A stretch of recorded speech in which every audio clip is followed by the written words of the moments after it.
Question গুলো বাকি আছে স্যার। আচ্ছা আচ্ছা আচ্ছা, তা করে নাও, ঠিক আছে, আস্তে আস্তে করে। তারপর আমি তো তোমাকে দেখো বলেও ছিলাম যে এগুলো করে কিন্তু আমাকে পাঠাবে, ঠিক আছে?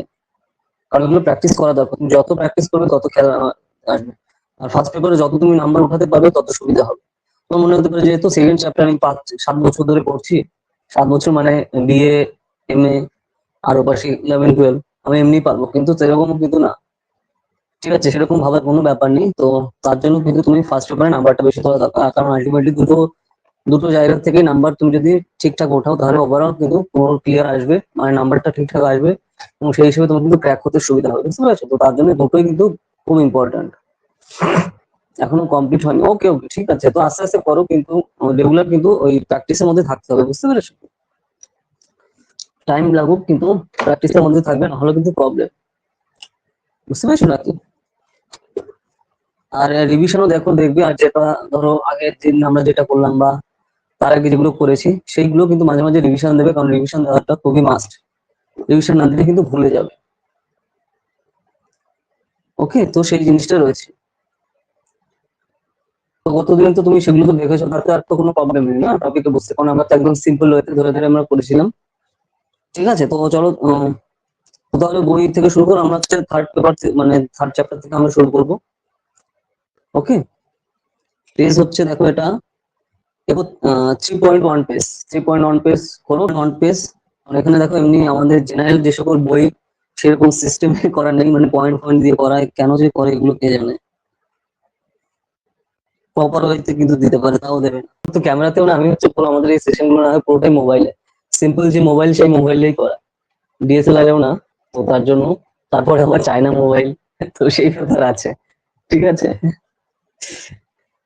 একে তো ক্যামেরা না, তারপরে আবার চায়না মোবাইল, তারপরে আবার সবই ওর জন্য মাঝে মাঝে। ওকে ওকে, ঠিক আছে। তো চলো তাহলে শুরু করা যাক। এই হচ্ছে ফার্স্ট পেজটা, ঠিক আছে? দেখো এই যে থার্ড চ্যাপ্টার, এটা হচ্ছে তোমার কম্প্রিহেনশন। এইখান থেকে হচ্ছে আমরা শুরু করবো। বেসিক্যালি কম্প্রিহেনশন কিন্তু একটা খুবই ইম্পর্ট্যান্ট পার্ট, যেটা তোমার যদি ঠিকঠাক প্র্যাকটিস তুমি ঠিকঠাক করো। ওকে ওকে, ঠিক আছে। ওকে ওকে, তুমি যদি প্রিপারেশন ঠিকঠাক নাও, মানে ঠিকঠাক প্র্যাকটিস করো রেগুলার, তাহলে কিন্তু ফুল নাম্বারটা তুলতে পারবে। আর কম্পিটিশন কিন্তু অনেকগুলো থাকে রাখি, তো তার জন্য তোমার কিন্তু এটা কিন্তু মোস্ট ভাইটাল। আর ধরো আমরা যারা আর্টস ব্যাকগ্রাউন্ড থেকে আসছে, তো তাদের তো ম্যাথের থেকে তারা কম্প্রিহেনশন বা অন্যান্য যে পার্ট গুলো আছে, ম্যাথ মানে হচ্ছে যেগুলো সিম্পল রিজনিং টিজনিং থাকে। তারপরে মানে ধরো প্রবলেম হচ্ছে আর্টস এর ব্যাকগ্রাউন্ডের যে ম্যাথ যদি কঠিন মানে সহজও থাকে, কিন্তু তারপরে ওই যে ম্যাথ, ঠিক আছে, ওই যে ম্যাথ, ওই ম্যাথের জন্য আর্টস নিয়েছি, ওই ম্যাথের জন্য সায়েন্স ছেড়ে দিয়েছি, তারপরে আবার জোর করে ম্যাথ আছে, ওই টেনশনেই হচ্ছে মাথা খারাপ হয়ে যায়, ঠিক আছে? তোমার যদি 3 আর 2 কত এটা থেকে যদি দেয়, তাও মনে হবে ওই যে না, ওই যে ম্যাথ আছে, ওই যে ম্যাথ আছে, ঠিক আছে? প্রবলেম হচ্ছে এখানে। তো তার জন্য টেনশন করার কোনো ব্যাপার নেই। এমনি এমনি দেখলেই বলছি, একদম এই বইটা স্ট্যান্ডার্ড বই, এবং খুব সিম্পল হইতে তুমি দেখো ফার্স্ট চ্যাপ্টার সেকেন্ড চ্যাপ্টার আমরা দেখছি, একদম সিম্পল হইতে কিন্তু সব জিনিস ধরে ধরে বোঝানো, এবং এক্সেসিভ ডিটেইলে, যেটা গতদিনও কিন্তু আমরা দেখেছি, মানে অত ডিটেইলও দরকার না, মানে একই জিনিস বারবার বারবার ঘুরিয়ে ফিরিয়ে, মানে এখান থেকে তুমি এটা দেখাতে পারো না দেখাতে পারো, তাও এইবার এই দিক দিয়ে একবার ঘুরিয়ে দেখাচ্ছে, আবার এই দিক দিয়ে ঘুরিয়ে দেখাচ্ছে, ঠিক আছে? এই দিক দিয়ে, এই দিক দিয়ে, দুই দিক দিয়ে, মানে চারিদিক দিয়ে ঘুরিয়ে দেখাবে। এই জন্য হচ্ছে একই জিনিস বারবার করানো, প্রত্যেকটা চ্যাপ্টার ঠিক সেম ওই স্টাইলেও কিন্তু ওই চ্যাপ্টার গুলোতেও ঠিক এইভাবে করা, তো তার জন্য টেনশনের কোনো ব্যাপার নেই। ওকে, তো এবার দেখো থার্ড চ্যাপ্টার হচ্ছে যেটা কম্প্রিহেনশন। তোমার নেটের যে ফার্স্ট পেপারে কিন্তু কম্প্রিহেনশন অনেকগুলো থাকে, ঠিক আছে? শর্ট শর্ট কম্প্রিহেনশন দেবে, এবং সেই কম্প্রিহেনশনের উপর বেস করে কিন্তু তোমার কোশ্চেন আনসার গুলো করতে হবে, ঠিক আছে? অনেকগুলো কম্প্রিহেনশন থাকে। তো তুমি যত ফাস্ট কম্প্রিহেনশন করতে পারবে, ওর ডাটাটা মাথায় নিতে পারবে, ডাটা মানে ওখানে কি কি জিনিস রয়েছে, তত তোমার সুবিধা হবে, ঠিক আছে? তো এবার দেখি যে আমরা ফার্স্ট পেজ খোলো, যেগুলো বলছি তো সেগুলো সাথে সাথে মিলিয়ে দেখো, তাহলে কিন্তু বুঝতে তুমি পারবে। দেখো এখানে লার্নিং অবজেক্টিভ, মানে শেখার কি কি সিস্টেম রয়েছে এখানে, তো সেগুলো এখানে বলা হয়েছে। দেখো যে অ্যাবাউট কম্প্রিহেনশন প্যাসেজেস, তো কম্প্রিহেনশনে কি কি প্যাসেজ গুলো রয়েছে সেই জিনিসগুলো এখানে দেখবে। নেক্সট হচ্ছে তোমার দেখবে কম্প্রিহেনশনের প্যাসেজে কি কি বলা হচ্ছে, মানে একটা তো তোমার কম্প্রিহেনশন দেওয়া থাকলো, সেটা সিনও থাকতে পারে, আনসিনও থাকতে পারে। তো সিন মানে কি, যেটা তুমি আগে দেখেছো, মানে আগে পড়া, বা তোমার সিলেবাসের মধ্যে থেকে যে বই তুমি পড়েছো সেখান থেকে দেওয়া রয়েছে, সেটা হচ্ছে তোমার সিন কম্প্রিহেনশন বলে। আর আনসিন কম্প্রিহেনশন মানে জীবনে কোনোদিন তুমি চোখেও দেখোনি, জীবনে তোমার কোথাও সিলেবাস থেকেও আসেনি, সেটাকেই হচ্ছে আনসিন কম্প্রিহেনশন, ঠিক আছে? এটা হচ্ছে তোমার বেসিক জিনিস, দুটোর মধ্যে পার্থক্য।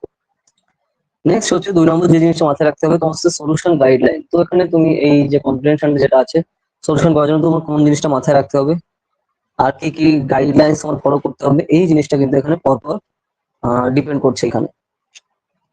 ঠিক আছে, এই জিনিসগুলো মাথায় তোমার রাখতে হবে। নেক্সট তারপর যদি আমরা দেখি যে আর এখানে কি কি জিনিসগুলো আছে, তুমি দেখো যে মেইন কোশ্চেন ক্যাটাগরি। ঠিক আছে, 3 নম্বরে আছে যে এর মধ্যে দেখো মেইন কোশ্চেন থাকবে, কম্প্রিহেনশন উপর বেস করে যে কোশ্চেন, সেটাকে তোমার এখানে মেইন কোশ্চেন বলছে। মেইন কোশ্চেনে যে সকল ক্যাটাগরি রয়েছে সেই জিনিসগুলো কিন্তু এখানে দেখতে হবে, বা এই জিনিসগুলো তোমার অবশ্যই মাথায় রাখতে হবে। ওকে, তারপরে দেখো দেখো 5 স্পেসিমেন প্যাসেজেস। তো অনেকগুলো যে প্যাসেজ থাকবে, তো তার মধ্যে 5 স্পেসিমেন প্যাসেজের কথা বলছে, মানে অনেকগুলোই প্যাসেজ থাকে, তো এখানে এগুলো কোথাও দিচ্ছে যে 5টা প্যাসেজের কথা এখানে বলা হচ্ছে। তো সেই হিসাবে কিন্তু তোমার অনেকগুলো প্যাসেজ এখানে থাকতে পারে, তো সেটাই মাথায় তোমার রাখতে হবে। নেক্সট আসে তোমার দেখো 16 প্র্যাকটিস প্যাসেজেস। তো এখানে 16টা তোমার প্র্যাকটিস করার জন্য প্যাসেজ বলে দিয়েছে। তো এই হচ্ছে মোটামুটি তোমার এই চ্যাপ্টার জিনিসগুলো রয়েছে। তো দেখো ফার্স্ট পেপার তুমি যদি দেখো, অলরেডি পেপার ওয়ানে কত মাত্র তোমার 10টা চ্যাপ্টার রয়েছে। ঠিক আছে, আমরা এখন 3 চ্যাপ্টারে আছি, তো মাত্র টোটাল হচ্ছে 10 চ্যাপ্টার রয়েছে, সেই জিনিসগুলো রয়েছে। কিন্তু তার মধ্যে এই 10টা চ্যাপ্টারের মধ্যে কিন্তু ডেপথে জিনিসগুলো তোমার পড়তে হবে এবং সেই হিসাবে মাথায় রাখতে হবে। বুঝতে পেরেছো? তার মানে কিন্তু প্রবলেম। ওকে, তো এবার চলো তাহলে শুরু করা যাক। 3.2 তে তুমি চলে এসো পেজে। তো দেখো একই জিনিস এখানে বলছে যে কম্প্রিহেনশন প্যাসেজ। আচ্ছা, কোশ্চেন আছে। ওকে ওকে, কম্প্রিহেনশন প্যাসেজ, তোমার যে কম্প্রিহেনশন প্যাসেজ যেটা বললাম শর্টে, তোমার যেটা দেখো আনসিন আর সিনের মধ্যে তো বুঝতে পারলে যে কোনটা সিন কম্প্রিহেনশন বলে আর কোনটা আনসিন কম্প্রিহেনশন বলে। তো এটা বেসিক্যালি সিম্পল কারেন্ট অ্যাফেয়ার্স এর উপর ডিপেন্ড করে দেয়, বা জেনারেল হয়তো আমাদের সাবজেক্টের সাথে রিলেট করেও দেয়, বা যে কোনো জিনিসই কিন্তু দিতে পারে। ঠিক আছে, কিন্তু কখনো সায়েন্স ওরিয়েন্টেড দেবে না, ঠিক আছে, আর্টস রিলেটেড জিনিস দেবে। এই জিনিসটা মাথায় রাখো, কারণ কম্পিটিশন সেরকম হাইফাই লেভেল টাফ দেয় না। এবং যে এই জিনিসটা তোমার মাথায় রাখতে হবে, কম্পিটিশন করার সময় রাখি না হয় তুমি এগুলো খাতা পেন নিয়ে লিখে রাখো, যে সব সময় কিন্তু তোমার মাথায় রাখতে হবে যে আমি এইখানে আইডিয়া থেকে আমি বেরোবো না, মানে কম্পিটিশনে যেটুকু ডাটা দিচ্ছে তার উপর বেস করেই আমি হচ্ছে লিখবো। ঠিক আছে, এইটা মাথায় রাখতে হবে তোমার। সলিউশন গাইডলাইন দেখো, পেয়েছো পয়েন্টটা? সলিউশন গাইডলাইন দেখো এখানে রয়েছে, এটা মোস্ট ইম্পর্টেন্ট জিনিস, এবং এটা কিন্তু তোমার প্রত্যেকটা কম্পিটিশন করার সময় মাথায় রাখতে হবে। আচ্ছা, তোমার বইগুলো কি সব চলে এসেছে? দাঁড়াও সেটা আগে শুনে নিয়ে রাখি। যে যে বইগুলো আমরা দিয়েছি, যে দেখো আমি গ্রুপেও কিন্তু অলরেডি আমাদের অনেকদিন আগেই দিয়ে দিয়েছিলাম। বই কি সব কিনেছো? সব এসছে তো? সবগুলোই চলে এসছে তাই তো? ওকে ওকে ওকে, তো সেগুলো সব দেখছো তো? তো আমাকে একটু মানে তুমি হোয়াটসঅ্যাপে একটু ছবি তুলে পাঠিয়ে দিও, ঠিক আছে, মানে কোন কোন মানে বইগুলো কি কি এসছে। তাহলে সেই হিসাবে আমাকে, ধরো তুমি আমাদের আজকে সেশন শেষ হওয়ার পর তুমি আমাকে পাঠিও। ওকে ওকে ওকে, ঠিক আছে। তো এবার দেখো সলিউশন গাইডলাইন্স, তো কি কি সলিউশন তোমার এখানে রয়েছে, মানে মাথায় তোমার রাখতে হবে। ফার্স্ট দেখো আইডেন্টিফিকেশন অফ কি আইডিয়া, মানে যে কম্প্রিহেনশনটা রয়েছে যে কোনো টপিক হতে পারে। তো এখানে কি আইডিয়া বলতে বোঝাচ্ছে যে কম্প্রিহেনশনে কি বোঝাচ্ছে, কি টপিক নিয়ে এটা। ঠিক আছে, কি আইডিয়া বোঝাচ্ছে মানে মানে ওই যে কম্প্রিহেনশনটা রয়েছে সেটাতে মানে বিষয়বস্তু কি, সোজা বাংলায় যদি বলি বিষয়বস্তু কি, এটা ফার্স্টে তোমার কিন্তু এটা বের করতে হবে। ঠিক আছে, সে যে টাইপের হোক, তার জন্য কি করতে হবে, বারবার মাথায় মানে বারবার রিডিং করতে হবে। নেক্সট দেখো সামারাইজ দ্য প্যারাগ্রাফ। তো দেখো এখানে বিভিন্ন প্যারাগ্রাফও থাকতে পারে, কখনো একটা বা দুটো বা তিনটেও থাকতে পারে প্যারাগ্রাফ, মানে কম্প্রিহেনশনের বিভিন্ন প্যারায় প্যারায় থাকলো। তো তোমার কিন্তু সেই প্যারা বড় বড় থাকবে, তুমি কিন্তু নিজে সামারি করতে হবে, মানে শর্টে নামাতে হবে। ঠিক আছে, মানে যেরকম দেখো প্রত্যেকটা চ্যাপ্টার মাঝে মাঝে বলেছি যে শর্টে নামাও, যে কিওয়ার্ড গুলো আছে, মানে মোস্ট ইম্পর্টেন্ট যে জিনিসগুলো। ঠিক আছে, সেরকম ঠিক এইখানে তোমার হচ্ছে এই যে যে প্যারাগুলো আছে তোমার কিওয়ার্ডে নামাতে হবে। ঠিক আছে, তো সেই কিওয়ার্ডে তুমি দেখো দেখছো দেখো যে সামারাইজ দ্য প্যারাগ্রাফ। আচ্ছা, কিওয়ার্ড মানে হচ্ছে তোমার আহ, বিষয়বস্তু কি, মানে ধরো কোনো একটা ধরো ওমেন এম্পাওয়ারমেন্ট রিলেটেড একটা কোনো প্যারা রয়েছে। ঠিক আছে, ওমেন এম্পাওয়ারমেন্টের আমাদের দেশে ওমেনদের অবস্থান কি, বাচ্চাদের অবস্থান কি, বাচ্চা মেয়ে শিশুদের অবস্থান কি। ঠিক আছে, তো তুমি পুরো প্যারাটা পড়ে বুঝলে যে এখানে যে টপিকটা নিয়ে ডিসকাস করছে এটা তোমার ওমেন এম্পাওয়ারমেন্ট। ঠিক আছে, তো এরপর হচ্ছে তোমার ওমেন এম্পাওয়ারমেন্ট রিলেটেড যখন তুমি বুঝতে পারছো, তাহলে পুরো প্যারাটা মানে পুরো প্যারাগ্রাফের মূল ভিত্তিটা তুমি বুঝতে পারলে, যেটা ওমেন ইস্যু রিলেটেড। এবার হচ্ছে ওমেন রিলেটেড কি কি ডাটা ওখানে দেওয়া রয়েছে, সেই জিনিসগুলোই হচ্ছে কিওয়ার্ড তোমার। ঠিক আছে, মানে ওই টপিকের মেইন মেইন জিনিসগুলো ওখানে রয়েছে। মানে ধরো ওম্যানরা কত বছর বাঁচছে, তাদের ধরো কত বছর বয়সে তাদের ধরো বিয়ে হচ্ছে, বা তারা কতজন এমপ্লয়েড, কতজন আনএমপ্লয়েড রয়েছে, তারপরে কতজন তোমার উম শিক্ষার হার কত মেয়েদের মধ্যে, এবং কোন কোন রাজ্যে কত, এগুলো ওমেন রিলেটেড ইস্যু রয়েছে। তোমার এখানে কিওয়ার্ডটা হচ্ছে যে এই জিনিসগুলো, তো কিওয়ার্ড গুলো এখানে তাহলে কি হচ্ছে, কত বছর বাঁচছে সেটা তোমার কিওয়ার্ড আসছে, কত তাদের সেক্স রেশিও কত, লিঙ্গ সম কত, ঠিক আছে, ছেলে মেয়ে উভয়ের ক্ষেত্রে কত, এটাও কিওয়ার্ড আসছে। তারপরে মূল ইস্যু হচ্ছে তোমার ওমেন রিলেটেড, ঠিক আছে, কিন্তু কিওয়ার্ড গুলো হচ্ছে এগুলো। তারপরে ধরো শিক্ষিত হার কত, কিওয়ার্ড আসছে। তারপরে কত বছর বাচ্চা, এটা কিওয়ার্ড আসছে। তারপরে ওমেনরা ধরো ধরো কেউ যত বিধবা হচ্ছে কেউ, তো তারা কতজন হচ্ছে, এটা হচ্ছে তোমার যে উইডো যেটা হচ্ছে, ওটাও কিওয়ার্ড এখানে। মানে মেইন টপিকের সাথে রিলেটেড যে ফান্ডামেন্টাল যে ইম্পর্টেন্ট যে টপিক গুলো আছে, সেইগুলো হচ্ছে তোমার কিওয়ার্ড বলে সোজা বাংলায়। বুঝতে পেরেছো? এটাকে হচ্ছে তোমার কিওয়ার্ড বলা হয়। মানে ওই জিনিস যেটার উপর হচ্ছে ওইটা ভিতটা দাঁড়িয়ে রয়েছে, ঠিক আছে। টপিকটা হচ্ছে তোমার ওমেন ইস্যু রিলেটেড, কিন্তু তার মধ্যে ওমেনদের মধ্যে কি কি মেইন মেইন ফ্যাক্টর গুলো রয়েছে, ঠিক আছে, এই জিনিসগুলোকে বোঝানো হচ্ছে। তো সেটাকে তোমার বেসিক্যালি কিওয়ার্ড বলে। এবং যেটা তুমি সহজে বুঝতে পারো যে হ্যাঁ, এখানে এই টপিক গুলো এই প্যারা এটা নিয়ে বলছে, যে ধরো এই বয়সে সেই ওমেনরা তোমার দেশে গর্ভবতী হচ্ছে, মানে বাচ্চা হচ্ছে, ঠিক আছে, বা এই বয়সে ধরো ম্যাক্সিমাম ওমেনরা কিছু কিছু জায়গায় তোমার বিধবা হয়ে যাচ্ছে। তো এই যে যে টপিক গুলো, ঠিক আছে, তো এগুলো হচ্ছে তোমার কিওয়ার্ড। উইডো, তারপর হচ্ছে কোন তোমার সেক্স রেশিও, ঠিক আছে, তারপর কত বছর বাঁচছে, এই যে যেগুলো হচ্ছে তোমার কিওয়ার্ড।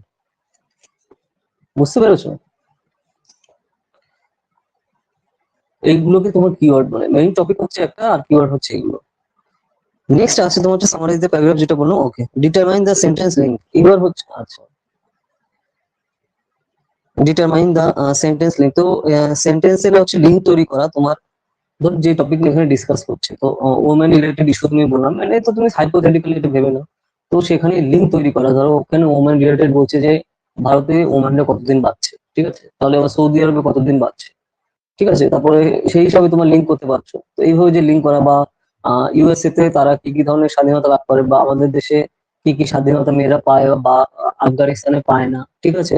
তো এই যে যে জিনিসগুলো, তো সেগুলো কিন্তু তুমি লিঙ্ক হিসেবে ইউজ করতে পারো, বা এগুলো হচ্ছে লিঙ্ক হিসেবে ধরো, যে একই টপিক বিভিন্ন প্যারাতে ওই রিলেটেড কি কি জিনিসগুলো রয়েছে, যাতে কানেক্ট করা যায় সাথে সাথে, ঠিক আছে। এই কানেক্ট যে ওয়ার্ড গুলো দিয়ে করা যায়, বা যে সেন্টেন্স গুলো দিয়ে করা যায়, সেটাকে হচ্ছে তোমার লিঙ্ক বলে।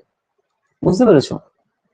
এরপর হচ্ছে তোমার আস্ক কোশ্চেন। তো যে কোনো টাইপের তোমার দেখো যদি কোশ্চেন থাকে, ধরো তুমি একটা দুটো প্যারাগ্রাফ থাকলো, বা মানে কম্পোজিশন থাকলো, কম্বিনেশন থাকলো, তার নিচে তো কোশ্চেন থাকছে। ওই কোশ্চেন কিন্তু কিসের আন্ডারে করতে হবে, তোমার উপরে যে প্যারাটা দেওয়া রয়েছে তার উপর ভিত্তি করে কিন্তু এই কোশ্চেনের অ্যান্সার গুলো কিন্তু করতে হবে। বুঝতে পেরেছো? রাখি। তো এই জিনিসগুলো কিন্তু এখানে মেইন মেইন জিনিসগুলো, যেটা তোমার গাইডলাইন ফলো করতে হবে তোমার যখনই তুমি যে কোনো একটা কম্পিটিশন করতে যাবে। ওই একই জিনিস বলছে যে মেইন কোশ্চেন ক্যাটাগরির মধ্যে main theme of central idea কি, মানে কোন একটা কম্পিটিশনের সেন্ট্রাল আইডিয়া কি, কি টপিক নিয়ে যেটা বলছে।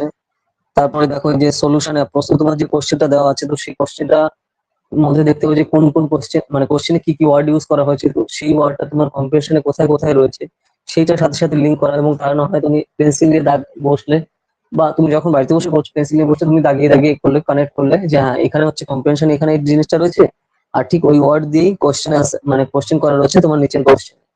তো সেই ওয়ার্ড গুলো তুমি কানেক্ট করে, তাহলে কিন্তু দ্রুত তুমি কোশ্চেনের অ্যান্সারটা বের করতে পারবে। তো এইভাবে এই জিনিসগুলো কিন্তু করতে হয়, ঠিক আছে। এগুলো, এটাই হচ্ছে তোমার সলিউশন অ্যাপ্রোচ। নেক্সট হচ্ছে তোমার অথর ওপিনিয়ন এন্ড অ্যাটিটিউড। তো এইবার হচ্ছে তুমি এই যে উপরে যে প্যারাটা দেখলে, এটা কিন্তু বিভিন্ন বিভিন্ন যে কোনো রাইটারের জিনিস আসতে পারে, ঠিক আছে।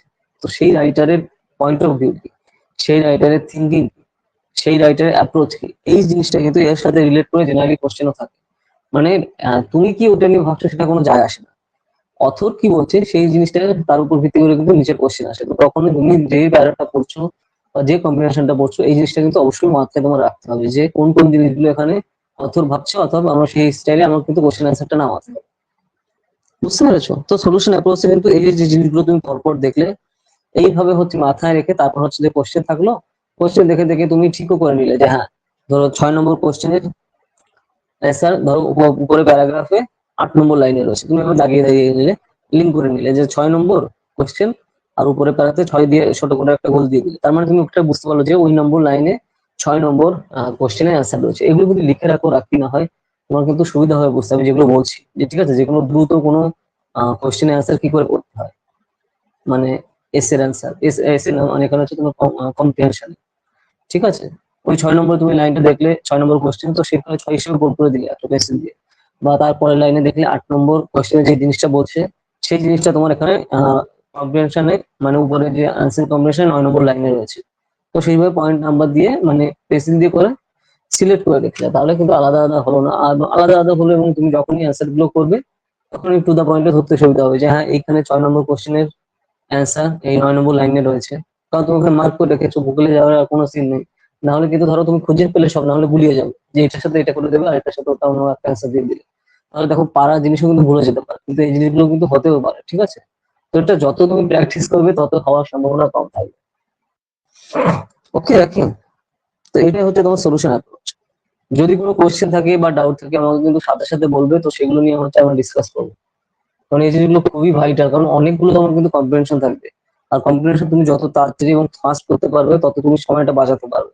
কারণ এখানে লিমিটেড টাইম আর লাখ লাখ স্টুডেন্ট এক্সাম দিচ্ছে, বুঝতেই পারছো। আর কাট অফ কি পরিমাণে বাড়ছে সেটা আমার আর বলার অপেক্ষা রাখে না, তুমি গুগলে সার্চ দিলেই দেখতে পারবে। তো সেই অনুযায়ী এই জিনিসগুলো কিন্তু তোমার অবশ্যই মাথায় রাখা দরকার। ঠিক আছে, তো তার জন্য বুক কালেক্টর হওয়া যাবে না, খালি এক এক সপ্তাহে বই কেনার দরকার নেই। যেই যে জিনিসগুলো, যে বইগুলো বলছি একটা বই বারবার বারবার এবং বারবার পড়ো, এবং সেই হিসাবে কিন্তু রিভিশন দাও, এবং তারপর সামনের দিকে এগো, তাহলে কিন্তু সুবিধা হবে। ঠিক আছে, এই জিনিসটা গুলো কিন্তু এক্সাম ডেট কি দিয়ে দিয়েছে? না, এক্সাম ডেট বোধহয় দিয়ে দিয়েছে, আমার ঠিক খেয়াল নেই, রাখি এখনো বোধহয় দেয়নি। তুমি ফর্ম ফিল আপ তো অনেকদিন আগে হয়ে গেছে, তোমার বোধহয় এখনো অ্যাডমিট কার্ড কি বোধহয় আসেনি, তাই না? অ্যাডমিট কার্ড বোধহয় এখনো আসেনি, তবে বলছিল যে হ্যাঁ ডেট তো ডেট, মানে একটা সম্ভাবনা ডেট দিয়ে দিয়েছিল যে মোটামুটি নেক্সট মাসের, মানে এটা মে মাস, জুন মাসের মোটামুটি সেকেন্ড উইকের মধ্যে হতে পারে। ঠিক আছে, এরকম একটা বলেছিল, কিন্তু এখনো কিন্তু বোধহয় কোনো আপডেট আসেনি। ঠিক আছে, আর এখন কি বলতো সব ব্যস্ত আছে হচ্ছে তোমার সিইউটি নিয়ে। ঠিক আছে, মানে ধরো যারা গ্রাজুয়েশন করবে সিইউটির আন্ডারে, মানে ওই যে central university entrance test, PG এবং ইউজি তে যারা পড়বে সেটা নিয়ে হচ্ছে এনটিএ ব্যস্ত আছে। এনটিএ মানে কি, ন্যাশনাল টেস্টিং এজেন্সি। আর এই এনটিএ কিন্তু আমাদের এই যে নেট এক্সাম এটা কন্ডাক্ট করে, আর এই এনটিএ থেকে এখন আবার এই সিইউটি এন্ট্রান্স কিন্তু কন্ডাক্ট করছে সারা দেশ জুড়ে। মানে ধরো যেটা গ্রাজুয়েশন করার জন্য, পোস্ট গ্রাজুয়েশন করার জন্য, যেগুলো আমাদের দেশে সেন্ট্রাল ইউনিভার্সিটি এবং বিভিন্ন স্টেটের নাম করা ইউনিভার্সিটি রয়েছে, তুমি নিশ্চয়ই শুনে থাকবে সিইউটি এর কথা। ঠিক আছে, কারণ পুরো মানে আমাদের মানে এডুকেশন সিস্টেমে ট্রান্সফর্ম হয়ে যাচ্ছে ধরো আর্টস এর বা সায়েন্সের বিভিন্ন ক্ষেত্রের দিকে, যেটা আগে প্রত্যেকটা সিঙ্গেল ইনস্টিটিউশন আগে নিজেরা নিজেদের মতো এন্ট্রান্স নিত, তো তারপর এখানে ভর্তি পরীক্ষা হতো, কিন্তু এখন হচ্ছে একটা সিঙ্গেল এক্সাম হবে, এবং তার উপর ভিত্তি করে কিন্তু তুমি ধরো বিভিন্ন আমাদের দেশের রিনাউন্ড যে সকল ইউনিভার্সিটি আছে সেখানে চান্স পাওয়ার সুবিধা পাবে। মানে যেরকম ধরো সোজা বাংলায় যেরকম আইআইটি জেইর এক্সাম হয় না, বা নিটের এক্সাম হয় মেডিকেলের, তো ঠিক সেম স্টাইলে এই আর্টস এবং সায়েন্সের বিভিন্ন সাবজেক্টের জন্য কিন্তু এই সেন্ট্রাল ইউনিভার্সিটিতে পড়ার জন্য একটা সিঙ্গেল এক্সাম করা হচ্ছে এই সিইউটির আন্ডারে।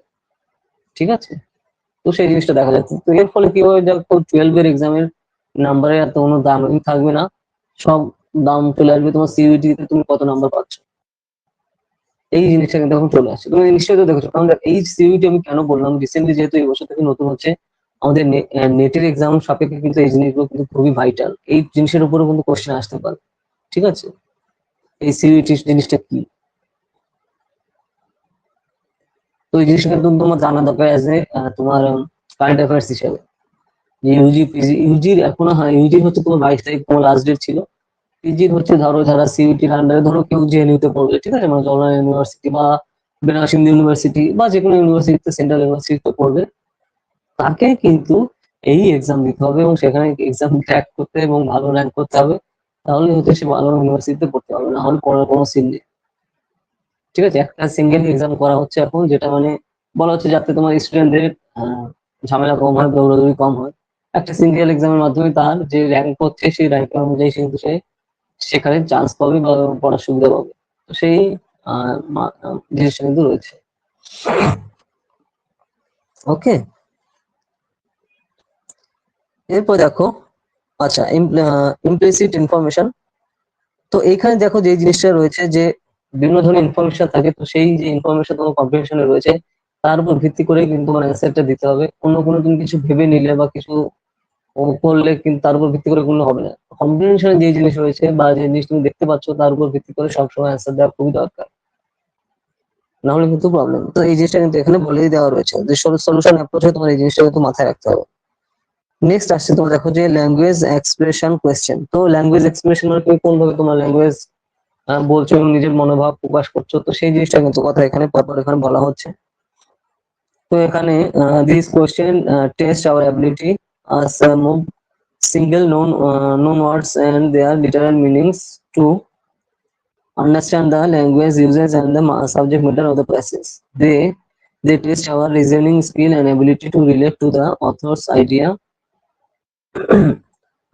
while reading the passage. তো মানে বেসিক্যালি এখানে বলছে যে যে পড়ছে আর কি এই প্যাসেজটা তার কি ধরনের পয়েন্ট অফ ভিউ আসছে বা কি ধরনের সেই জিনিসটা ভাবছে তার উপর ভিত্তি করে হচ্ছে জেনারেলি সে অ্যান্সারটা করবে, তাই না? তো এই জিনিসটা কিন্তু এখানে বলা হচ্ছে। বা যখন ধরো কেউ পড়ছে সে যেই হোক না কেন, স্টুডেন্ট হোক বা অন্য কেউ হোক, তো সেই জিনিসটা কিন্তু তার সেই পয়েন্ট অফ ভিউ মাথায় রেখে কিন্তু তখন এগুলো এগিয়ে রাখা দরকার যে কোশ্চেন কি বলতে চাইছে এবং সে কি চাইছে কোশ্চেন থেকে, তার উপর ভিত্তি করে কিন্তু তার অ্যান্সারটা এখানে দেওয়া দরকার।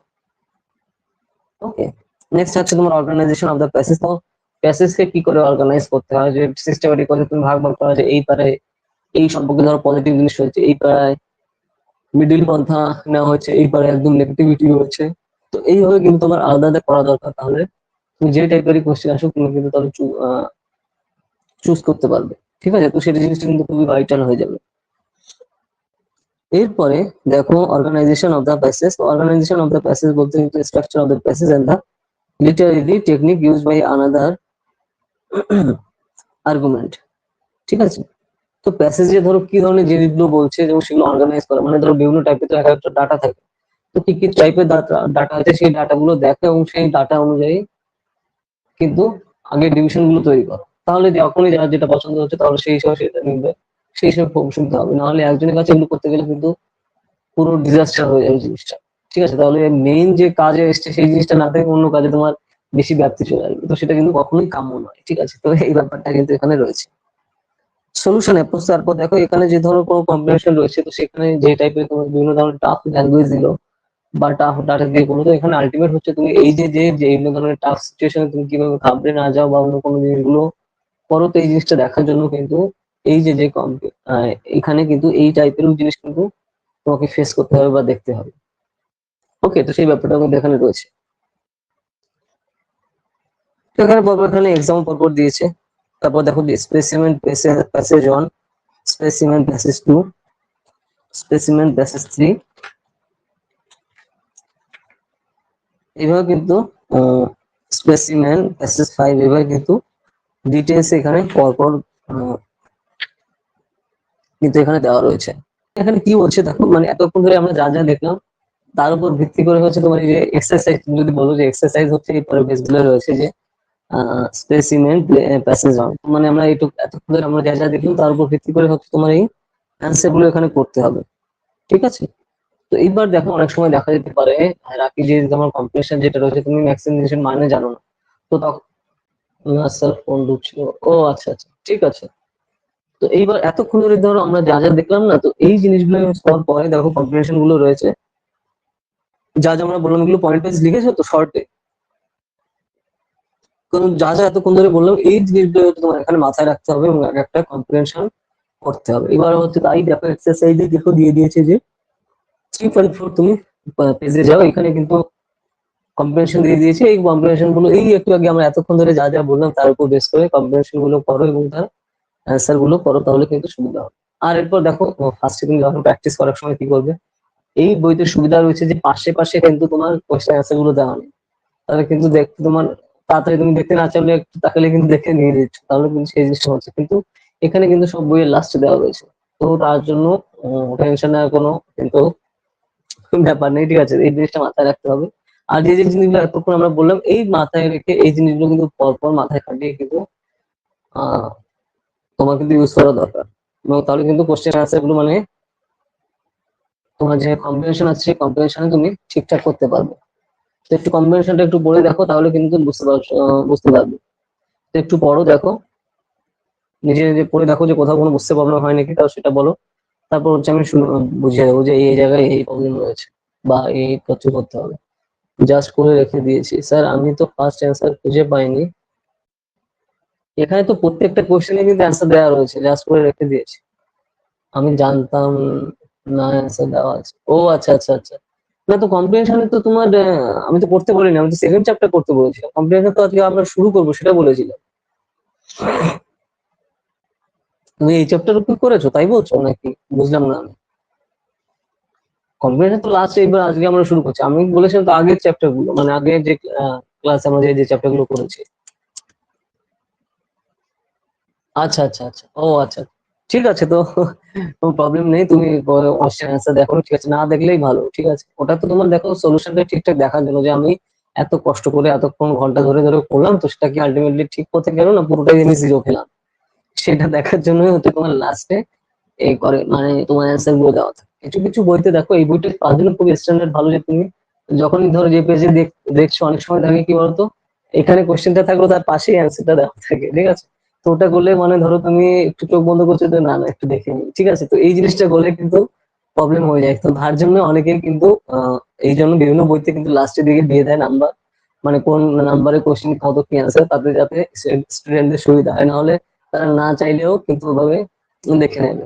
আর স্যার বা ম্যামরা যখন প্র্যাকটিস করার জন্য দিচ্ছে, তারাও জানতেন যে ওদের না দেখতে মানে না দেখলেও দেখে নিয়ে নেবে। তো তার জন্য এটা একটি খুবই প্রবলেমেটিক ছিল। তো এই জন্য কিন্তু এখন দেখবে পুরোটা সপ্তাহে বইতে লাস্টের দিকে কোশ্চেন আনসার গুলো থাকে, যাতে এই যে ধরো যে চ্যাপ্টারের সাথে মিলিত হয়ে তোমার যে যে জিনিসগুলো রয়েছে সাথে সাথে তারা যেন করে মানে পুরোটা অ্যান্সার করে নিল। তারপরে হচ্ছে অ্যান্সার তোমার যে অ্যান্সার দেওয়া রয়েছে ওই চ্যাপ্টারের, তো সেটা লাস্ট থেকে একবার চেক করে নিল, তাহলে কিন্তু সুবিধা হবে। তো এইভাবে কিন্তু এগুলো হয়ে থাকে।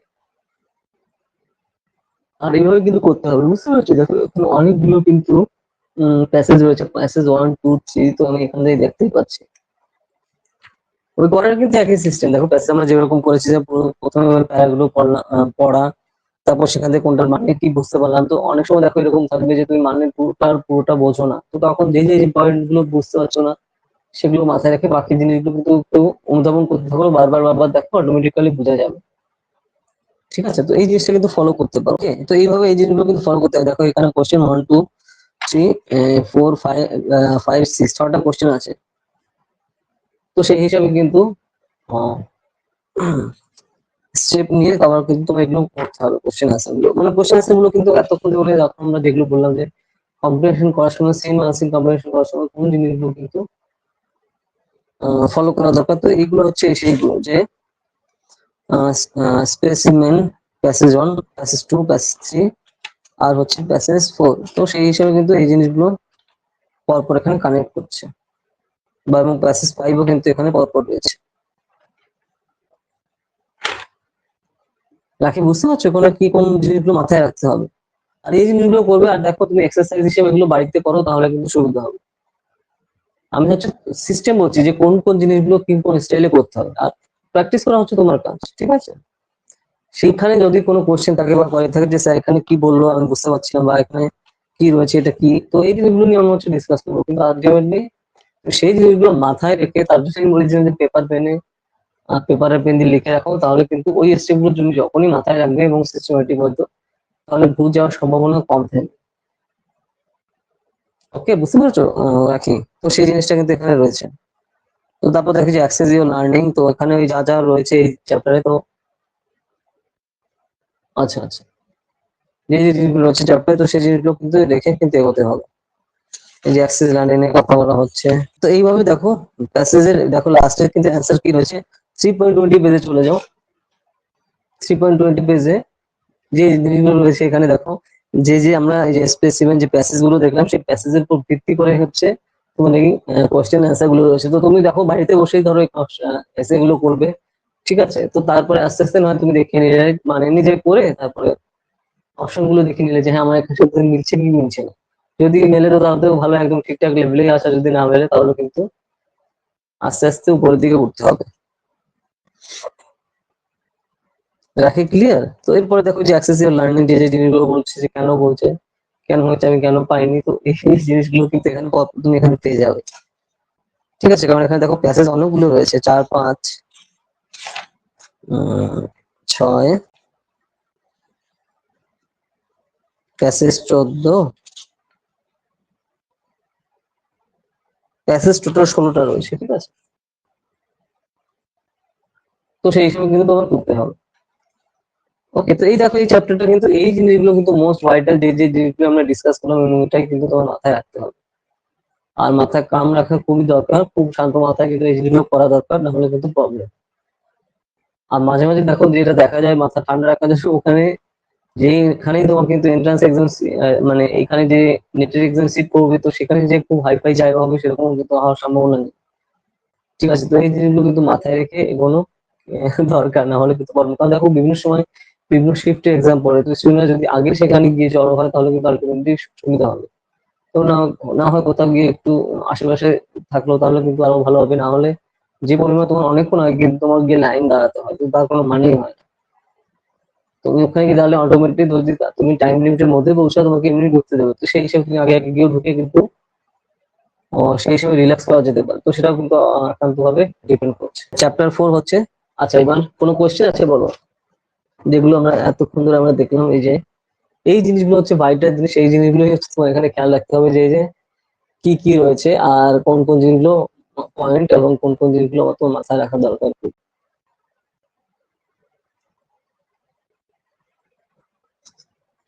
কি কি কোয়েশ্চেন আছে বা ডাউট আছে বলো।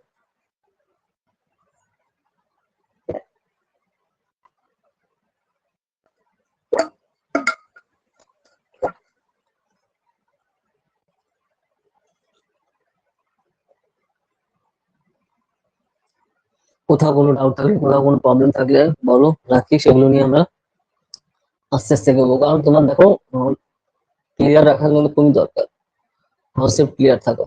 এখন নেই, পড়তে হবে আমাকে আগে। ওকে ওকে, প্রথমে মানে সিস্টেম আমরা বলে দিলাম। দেখো কম্প্রিহেনশনে পড়ার কিন্তু সেরকম নেই, কারণ কম্প্রিহেনশন সব জায়গায় একই রকম আসবে না, বিভিন্ন জায়গায় কম্প্রিহেনশন বিভিন্ন রকম আসবে, তো সেই হিসাবে তোমার করতে হবে। কিন্তু যে মেইন মেইন পয়েন্ট গুলো, যে এক একটা কম্প্রিহেনশন করার সময় কি কি জিনিস তোমার অবশ্যই ফলো করা দরকার স্টেপ বাই স্টেপ, সেই জিনিসগুলো হচ্ছে তোমার এখানে রয়েছে। এবং ওই যে যেগুলো আমরা বললাম, এই পয়েন্ট গুলো তুমি যখনই খেয়াল রাখবে তখনই কিন্তু দ্রুত কিন্তু কম্প্রিহেনশন করতে তোমার আলটিমেটলি সুবিধা হবে, না হলে কিন্তু প্রবলেম। ওকে, তো চলো তাহলে এবার হচ্ছে আমরা নেক্সট চ্যাপ্টারের দিকে এগোই। নেক্সট চ্যাপ্টার কি আছে দেখো, চ্যাপ্টার 4 কমিউনিকেশন। মানে কি চ্যাপ্টার 4 কমিউনিকেশন মানে কি? কমিউনিকেশন মানে হচ্ছে তোমার যোগাযোগ ব্যবস্থা অথবা যোগাযোগ, যে কোনো একটা তুমি বলতে পারো, যোগাযোগও বলতে পারো, যোগাযোগ ব্যবস্থা বলতে পারো। জেনারেলি তোমার এখানে কমিউনিকেশন বলতে যোগাযোগই বোঝাচ্ছে। তো এখানে তুমি পেজটা মানে মানে পরে পেজই আর কি হয়েছে এখানে কমিউনিকেশন, যোগাযোগ। তো এটা দেখো টোটাল 5টা ভাগে এরাও বিভক্ত করেছে। কোন জিনিসটা দেখো এখানে, এই যে এটা হচ্ছে চ্যাপ্টার 4 কমিউনিকেশন। ঠিক আছে, মানে যোগাযোগ ব্যবস্থা, যে কমিউনিকেশন হিসেবে যে জিনিসগুলো কিন্তু তোমার অবশ্যই মাথায় রাখা দরকার ভবিষ্যতে আর কি, সেই হিসেবে প্রফেসর হিসেবে। ঠিক আছে, এখন তুমি ধরো তুমি স্টুডেন্টদের সাথে কথোপকথন করছো, তো সেটা যদি ইম্প্যাক্টফুল না হয় তাহলে সেটা সে কেন মনে রাখবে। ঠিক আছে, নাম্বার 1 হচ্ছে দেখো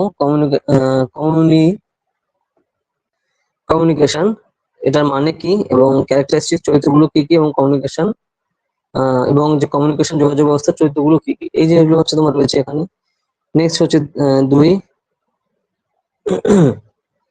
কমিউনিকেশন এন্ড ইটস টাইপ। তো যোগাযোগ ব্যবস্থা এবং সেটা মানে যোগাযোগ পদ্ধতি এবং হচ্ছে সেটা কোন কোন টাইপে করা হতে পারে, তো সেই জিনিসটা এখানে কিন্তু রয়েছে। নেক্সট হচ্ছে নাম্বার 3 ইফেক্টিভ ইফেক্টিভ কমিউনিকেশন আছে, যেটা যে কেউ কোন কোন ভাবে তুমি কমিউনিকেশন করতে পারো, মানে সিস্টেমেটিক ওয়েতে কমিউনিকেট করা আর কি। স্যার, হ্যাঁ বলো। ইফেক্টিভ কমিউনিকেশন যেটা মানে সঠিকভাবে তুমি কারোর সাথে কমিউনিকেট মানে কি, কথাবার্তা বলা প্রপার ওয়েতে, এটা কিন্তু এখানে বোঝাচ্ছে। এবং যাতে একটা সদার্থক আউটপুট আসে, এটাও কিন্তু এখানে বোঝাচ্ছে। আগে যেটা বললেন ওটা কোথায় আছে? ও এই যে তুমি এই দেখো পেজটা পাওনি, এই যে কমিউনিকেশন তোমার পেজ হচ্ছে 3.21 পেজে আসো, পেয়ে যাবে। পেলে আমাকে বলো। ওর জন্য তো আমি দেখো পেজ ধরে ধরে তোমাকে দেখিয়ে দেখাই, এই যে এই হচ্ছে পেজ, এখান থেকে হচ্ছে আমরা করছি। আচ্ছা পেজ, আচ্ছা আচ্ছা। তো ওখানে হচ্ছে আমরা দেখো যে এই দেখো এই যে বিভিন্ন পয়েন্ট গুলো আছে, এগুলো নিয়ে হচ্ছে আমরা ভাবছি যে তো কোন কোন পয়েন্ট গুলো অবশ্যই খেয়াল রাখতে হবে। এই যে যে চ্যাপ্টার তুমি যখন করো বা কমিউনিকেশন এই জিনিস নিয়ে তুমি যখন করবে, এই হচ্ছে তোমার ফান্ডামেন্টালিজম রয়েছে, ফান্ডামেন্টাল যে বেসিক জিনিসগুলো, এই যে 5টা পয়েন্ট। তো এবার 5টা পয়েন্টের মধ্যে আমার সাব পয়েন্ট গুলো রয়েছে, তো সেই সেই জিনিসগুলো কি টু দা পয়েন্টে বোঝা এবং এর সাথে রিলেট কিন্তু তোমার কোশ্চেন ডাইরেক্ট আসার সম্ভাবনা রয়েছে। ক্লিয়ার? রাখি।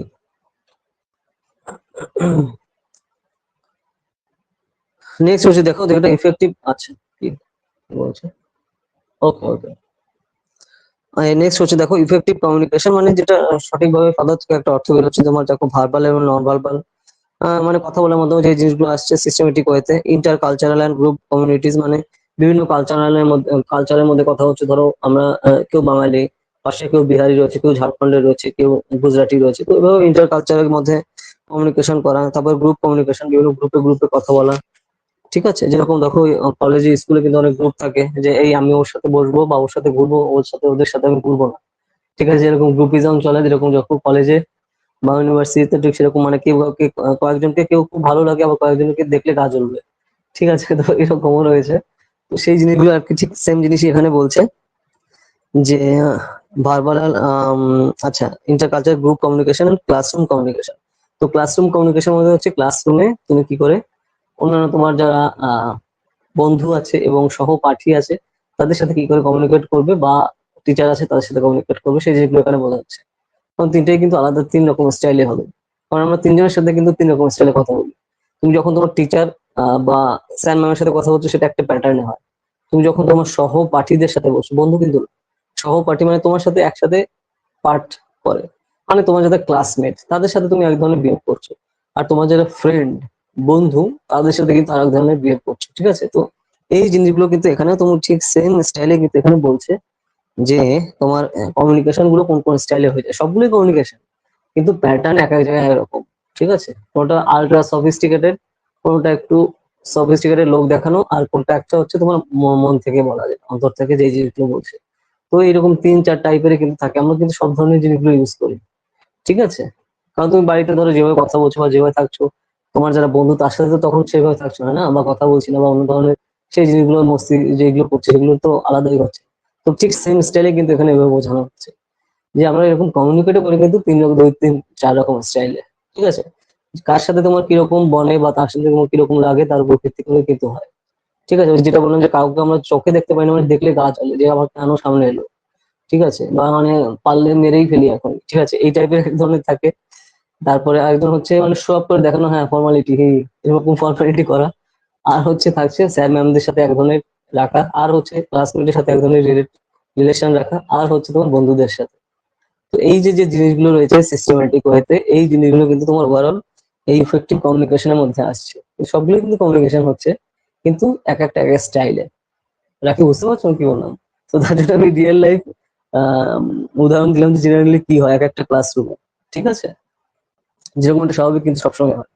সে দেখো 10 বছর আগেও হতো, 20 বছর আগেও হতো, 10 বছর সামনের পরেও হবে, 20 বছর সামনে গিয়েও হবে, এরকম ইন প্যাটার্নই চলবে। ঠিক আছে, এটা চিরন্তন। ঠিক আছে, এটাই কন্টিনিউ কন্টিনিউ করবে সারা জীবন ধরে।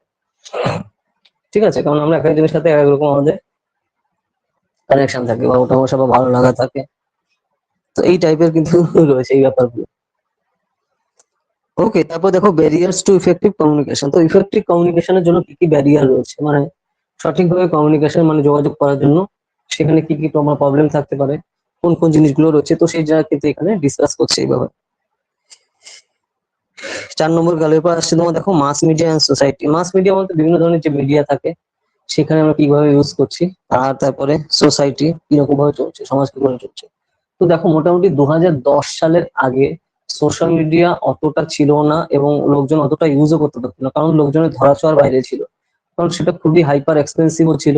2010-এর আগে আমি বলছি। ঠিক আছে, তখন ধরো স্মার্টফোন তো পরের কথা, স্মার্টফোন আরো পরে আসছে। অ্যান্ড্রয়েড ফোনও তখন অতটা সচল না। 2010 সালের দিকে তোমার মোটামুটি ধরো পিসিতে মানে পার্সোনাল কম্পিউটার বা ল্যাপটপ যদি থাকে আর যদি ইন্টারনেট কানেকশন থাকে তখন কিন্তু করতে পারতে, ঠিক আছে। সেখানে আর তখন বেসিক্যালি তোমার যে বন্ধুদের সাথে কথাবার্তা বলে ডাইরেক্ট অথবা ফোনে কলে হতো, সোশ্যাল মিডিয়া অতটা তখন পপুলার হয়নি 2010-এ, ঠিক আছে।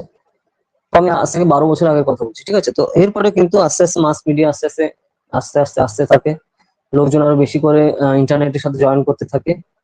আর তারপরে কিন্তু সেই সব সোসাইটির যে কানেকশন সেই হিসেবে কিন্তু এখন আস্তে আস্তে বাড়তে থাকে। এখন যে অবস্থা, এখন ইন্টারনেট নেই মানে তুমি এখন একটা ফান্ডামেন্টাল রাইটস এর মতো এটা হয়ে গেছে এবং আস্তে আস্তে কয়েক কিছু বছরের মধ্যে হয়ে যাবে ইন্টারনেট ইউজ করা বা ইন্টারনেট থাকা, ঠিক আছে। মানে মৌলিক অধিকারের মতো একটা চলে যাবে, সেরকম অবস্থা পৃথিবীর অন্যান্য দেশে চলে এসছে। তো আমাদের তো গরিব দেশ, তো ওই জন্য এখানে আস্তে আস্তে এখন দেরি হচ্ছে। তো সেই ব্যাপারটা রয়েছে যে মাস মিডিয়া সোসাইটি, তো সোসাইটি কিন্তু সময়ের সাথে সাথে তার জন্য চেঞ্জ হয়, ঠিক আছে। তো সেই ব্যাপারটা রয়েছে। এই জিনিসগুলো নিয়ে হচ্ছে তোমার লার্নিং অবজেক্টিভ, মানে কমিউনিকেশনের মধ্যে এই ব্যাপারগুলো থাকছে। ধরো, তারপর ধরো আমরা ফেসবুকে কারোর সাথে কথা হলে আমরা একটা ভাবে বলি, আবার সামনাসামনি কারোর সাথে দেখা হলে আমরা এক এক ভাবে বলি। তো সেই জিনিসগুলো কি কি এইখানে কিন্তু এখানে বলা হচ্ছে।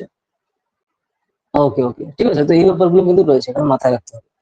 নেক্সট তুমি আসো যে communication meaning, types and characteristics. তো কমিউনিকেশনকে, যোগাযোগ ব্যবস্থাকে কি কিভাবে কি বলে এবং কিভাবে বিভক্ত করা যায় বা চরিত্রগুলো কি কি, ঠিক আছে।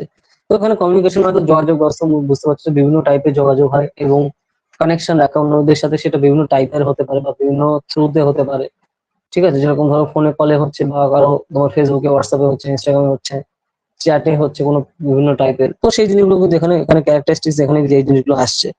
তো মডেল অফ কমিউনিকেশন দেখো 4.2 পেজের লাস্টের দিকে পেয়ে যাবে কি কি টাইপের তোমার মডেল অফ কমিউনিকেশন হয়ে থাকে। সেন্ডার মেসেজ, ধরো কেউ কাউকে তুমি কোনো এসএমএস পাঠালে, ঠিক আছে, তোমার কোনো বন্ধুকে, তো সেটা হচ্ছে তুমি সেন্ডার হচ্ছ। তারপর তুমি মেসেজ পাঠাচ্ছ, তারপরে সেই জিনিসটা একটা থ্রুতে যে যাচ্ছে, মানে ধরো তুমি হোয়াটসঅ্যাপের মাধ্যমে কথা হচ্ছে, হোয়াটসঅ্যাপ হচ্ছে থ্রু হচ্ছে, হোয়াটসঅ্যাপের মাধ্যমে যাচ্ছে, তো সেই চ্যানেলটা যেই যে থ্রুতে যাচ্ছে সেটাকে হচ্ছে তোমার চ্যানেল বলছে। আর তারপরে হচ্ছে এইভাবে তুমি যাকে তোমার ধরো বন্ধুকে এসএমএস করলে, তারপর সে কিন্তু সে পেয়ে গেল তার মোবাইলে, অথবা সে যদি পিসিতে করে হোয়াটসঅ্যাপ, তো সেখানে সে পেয়ে গেল। তো এইভাবে হচ্ছে কোনো একটা ডাটা পাঠালে, প্রেরণ করলে, তো ডাটা প্রেরণ বলতে এখানে তোমার কিন্তু কমিউনিকেশন সিস্টেম এখানে বোঝা যাচ্ছে। তুমি ধরো এই জিনিসগুলো কিন্তু ফলো করা হয় জেনারেলি তুমি যখন কাউকে তুমি ডাইরেক্ট কানেকশন তুমি করতে চাও, ঠিক আছে। তো কমিউনিকেশনের মডেলের মধ্যে কিন্তু এই জিনিসগুলো অবশ্যই কিন্তু মাথায় আসে, অবশ্যই তোমার কিন্তু মাথায় রাখতে হবে যে কোন কোন জিনিসগুলো করে তারপরে একটা ডাটা কারো কাছে পৌঁছাচ্ছে, ঠিক আছে। যে field of experience, source, encoder, signal, field of experience, decoder, destination. ওখানে পুরো মানে সেরাম কমিউনিকেশন মডেল, সেরাম, হ্যাঁ সেরাম কমিউনিকেশন মডেলটা দেখো, তাহলে এই ছবিটা দেখো, তাহলে বুঝতে পারবে যে সেরাম কমিউনিকেশন মডেলটা কি হবে। মানে ধরো কাউকে যদি আমরা কোনো এসএমএস পাঠাই, তো সেটা কোন স্টাইলে যায়, তো সেটা নিয়ে এখানে বলছে, মানে টেপতে আর কি, ঠিক আছে। তো আমরা তো এমনি লিখি, ধরো কাউকে হোয়াটসঅ্যাপ লিখলাম, হাই লিখলাম, তো সেই সাথে সাথে হাই চলে গেল। কিন্তু সেই হাইটা লেখার মধ্যে কোন কোন জিনিসগুলো বিলং করে এবং কোন কোন জিনিসগুলো মাথায় রেখে চালাতে হয়, তো সেই জিনিসগুলো কিন্তু এখানে পরপর রয়েছে। ওকে, এরপর দেখো শ্যানন ওয়েবার ইনফরমেশন মডেল। তো শ্যানন ওয়েবার এরকম একজন রিনাউন্ড লেখক, ঠিক আছে। ইনি বলছে কি, ধরো যে এখানে দেখো এই যে ছবিটা দেওয়া আছে, এই ছবিগুলো দেখো, তাহলে কিন্তু বুঝতে পারবে যে কোনো একটা ডাটা কারো কাছে গেলে কিভাবে যায় বা কোন ভাবে সে দেখতে পছন্দ করে। দেখো সোর্স হচ্ছে তুমি এখান থেকে পাঠাচ্ছ, তারপর সেটা ট্রান্সফার হচ্ছে মেসেজের মাধ্যমে। নেক্সট আসছে কি, সিগন্যাল আসছে এখানে। তারপরে তুমি রিসিভার একজন পাঠাচ্ছ, মানে যার কাছে এসএমএস টা যাচ্ছে সে হচ্ছে রিসিভার, তার কাছে সংখ্যাটা গেল। তারপর হচ্ছে তোমার ডেস্টিনেশন, মানে তার মাধ্যমে যাচ্ছে এবং আলটিমেটলি কোন জায়গায় রয়েছে সে বাড়িতে, মানে কাকে সেই সংবাদটা পাঠাতে হয় বা পাঠাতে চাই, তো সেখানে ডাইরেক্ট হয়ে গেল। তো এইভাবে হচ্ছে এই জিনিসগুলো হয়। নয়েজ রিসোর্স কিন্তু এখানে রয়েছে, নয়েজ যাতে আহ বেশি না হয়, তো সেই জন্য কিন্তু এখানে খেয়াল রাখা হয়েছে, ঠিক আছে। তো এখানে কিন্তু এই যে যে ধরো তোমার শ্যানন ওয়েবার ইনফরমেশন মডেল আর কার্ডস মডেল, এই জিনিসগুলো কিন্তু খুবই ভাইটাল এবং কিন্তু তোমার এটা খেয়াল রাখা দরকার। ওকে,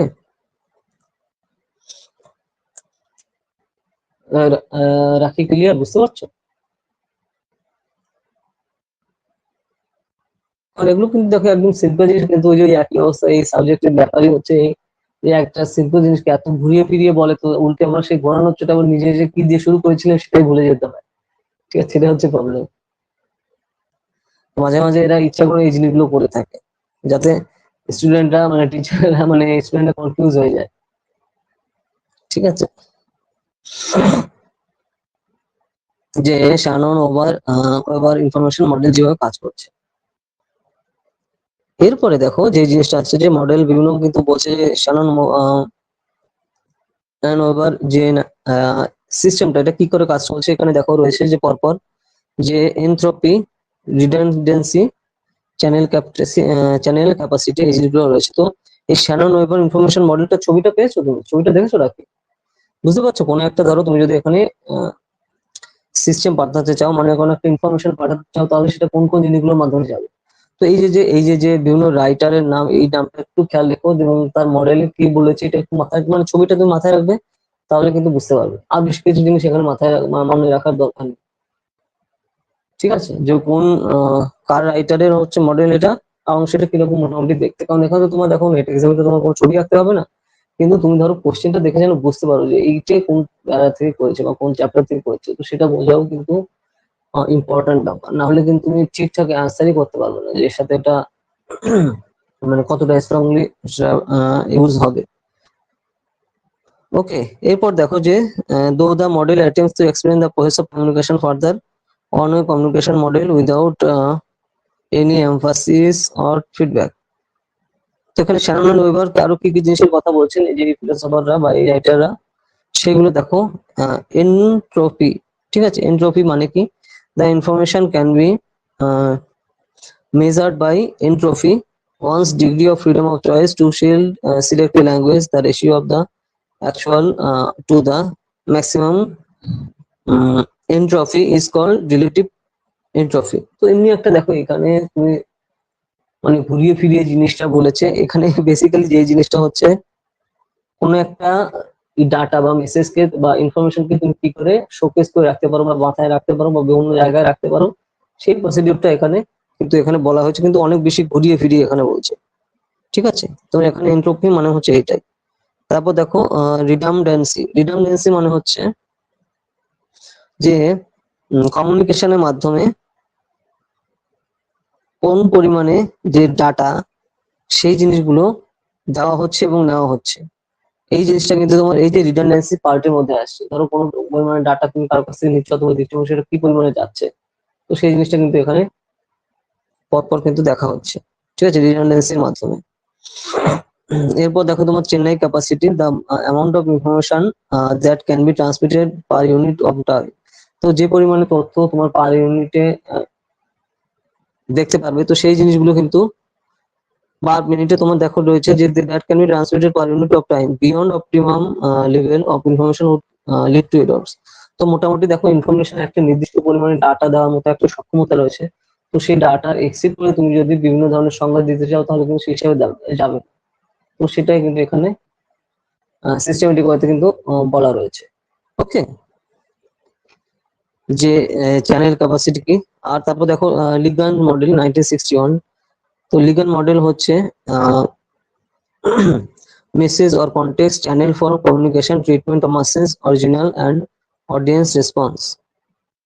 তো এই জিনিসগুলো কিন্তু এখানে রয়েছে। তো এইখানে ফোকাস করা হচ্ছে তোমার চ্যানেলস অফ কমিউনিকেশন। তো কমিউনিকেশন কোন কোন ভাবে করা যায় এবং সেটা ট্রিটমেন্ট অফ কি করে, ধরো কোন ধরনের কোনো কমিউনিকেশন এবং তার সাথে কোনো সেটা ভালোভাবে রিলেশন কি করে রাখা হয়, তো সেটা দেখার জন্য কিন্তু এটা অন্যতম গুরুত্বপূর্ণ ভূমিকা পালন করে।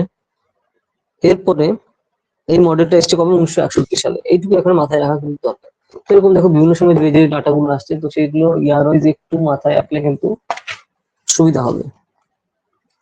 নেক্সট দেখো যে হাইট মডেল অ্যান্ড কমিউনিকেশন। ঠিক আছে, এখানে দেখো আমরা পরের পেজে যাই। পরের পেজটা হচ্ছে দেখো 4.4 পেজ, যে হেলিকাল মডেল অফ কমিউনিকেশন। তো এখানে যে জিনিসটা দেখা হচ্ছে, এটা হচ্ছে তোমার digital mode of communication. A helix is three-dimensional sprint like curve in the shape of a cylinder of a cone। তো মোটামুটি দেখো এই যে হেলিকাল মডেল কমিউনিকেশনটা যেরকম আমরা বাড়িতে যে সকল সিলিন্ডার ব্যবহার করি, সেই সিলিন্ডারের মতো দেখতে হচ্ছে অবস্থান। This model is liner as well as, এখানে যে মডেলটা এখানে ব্যবহার করা হয় সেটা খুব পাতলা টাইপের হয়ে থাকে এবং যেটা সার্কুলেট করা হয়, তো সেটা হচ্ছে and disagrees with the proper context of security তো সেই জিনিসগুলো কিন্তু এখানে রয়েছে। মানে তোমার এখানে কি বোঝা যাচ্ছে দেখো যে ওকে, ধরো তোমার যে এখানে টপিকটা রয়েছে বা পয়েন্টটা রয়েছে, তো সেখানে কোন টপিক নিয়ে ডিসকাস করা রয়েছে এবং সেখানে যেই জিনিসগুলো তোমার ধরো হাবোধক রয়েছে বা নাবোধক রয়েছে সেটা তোমার কিন্তু চুজ করে বের করতে হবে এবং তার উপর ভিত্তি করে তুমি নিজে কি ভাবছো তার উপর ভিত্তি করে সেই একটা কিন্তু জিনিস তোমার দাঁড় করাতে হবে। তারপর সেখান থেকে তোমার পড়া বা এগোনো এই জিনিসগুলো কিন্তু দরকার। বুঝতে পারছো? এটাই হচ্ছে তোমার হেলিক্যাল মডেল অফ কমিউনিকেশন কথা বলা হচ্ছে। তো এই জিনিসগুলো কিন্তু প্র্যাকটিস করার জন্য প্রচুর পাবে। যেটা দেখো আমি তোমাদের কিন্তু ওই যে বইয়ের কথা যেটা বলেছি ওই বইগুলো ফলো করলে কিন্তু এই সমস্ত জিনিসগুলো কিন্তু সহজে তুমি করতে পারো, দেখতে পারো। ঠিক আছে, এই ব্যাপারটা এখানে রয়েছে। তো দেখো এই যে যে টপিক গুলো রয়েছে তারপর এক একটা করে কোশ্চেন দেওয়া রয়েছে। তারপরে বার্লো মডেল অফ কমিউনিকেশন। তো এখানে বিভিন্ন পলিটিক্যাল থিঙ্কারের বিভিন্ন যে টাইপের তারা কমিউনিকেশনকে দেখে থাকে, তো সেই জিনিসগুলো এখানে এখানে বলা হয়েছে এবং প্রত্যেকটা টপিকের সাথে দেখো লাস্টে এক একটা জিনিসগুলো এটা করা রয়েছে। মানে এইখানে যে তুমি কনভেনশনটা পড়ছো তো তার সাথে রিলেট করে এখানে আছে থাকলেও সেটা কি হিসেবে রয়েছে, এই জিনিসটা কিন্তু দেখা খুবই দরকার। কনস্টিটিউশনাল মেটা মডেল। তো বাকি বুঝতে পারছো আমি কি বলছি? যদি কোনো কোশ্চেন থাকে বলো। আর এখানে দেখো এক একটা টপিক এক রকম তারাতে এক এক ধরনের জিনিস থাকবে। তো কিন্তু কোর আইডিয়া যেগুলো তো সেই জিনিসগুলো সব ক্ষেত্রেই সমান এবং সেই জিনিসগুলো মাথায় রেখে কিন্তু তোমার এখানে অ্যান্সার গুলো করতে হবে। কারণ এখানে কমনের কোনো ব্যাপার নেই, জিনিসগুলো যে কোনো জায়গা থেকে যে কোনো কিছু আসতে পারে। তো সেই হিসেবে কিন্তু তোমার এটা এগোনো দরকার। হ্যাঁ, অনেকগুলোই মডেল রয়েছে, ঠিক আছে, বেশি প্রচুর মডেল রয়েছে। কিন্তু যদি তুমি মডেল ভুলে যেতে চাও তাহলে যে জিনিসগুলো আমরা ফার্স্টে বলেছি এত কিছু মডেল মাথায় রাখার দরকার নেই। তুমি একটুখানি ছবিগুলো দেখবে রিডিং করার সময়, কিন্তু এত মডেল মাথায় রাখার দরকার নেই। কারণ আলটিমেটলি কম্পিটিশন হচ্ছে দেওয়া থাকবে, তার উপর বেস করে করবে। তার জন্যই দেখো আমি কিন্তু এই চ্যাপ্টার যখন শুরু করি কোনো কত কি কি মডেল আছে সেগুলো আমি নাম একবারও কিন্তু উচ্চারণ করিনি।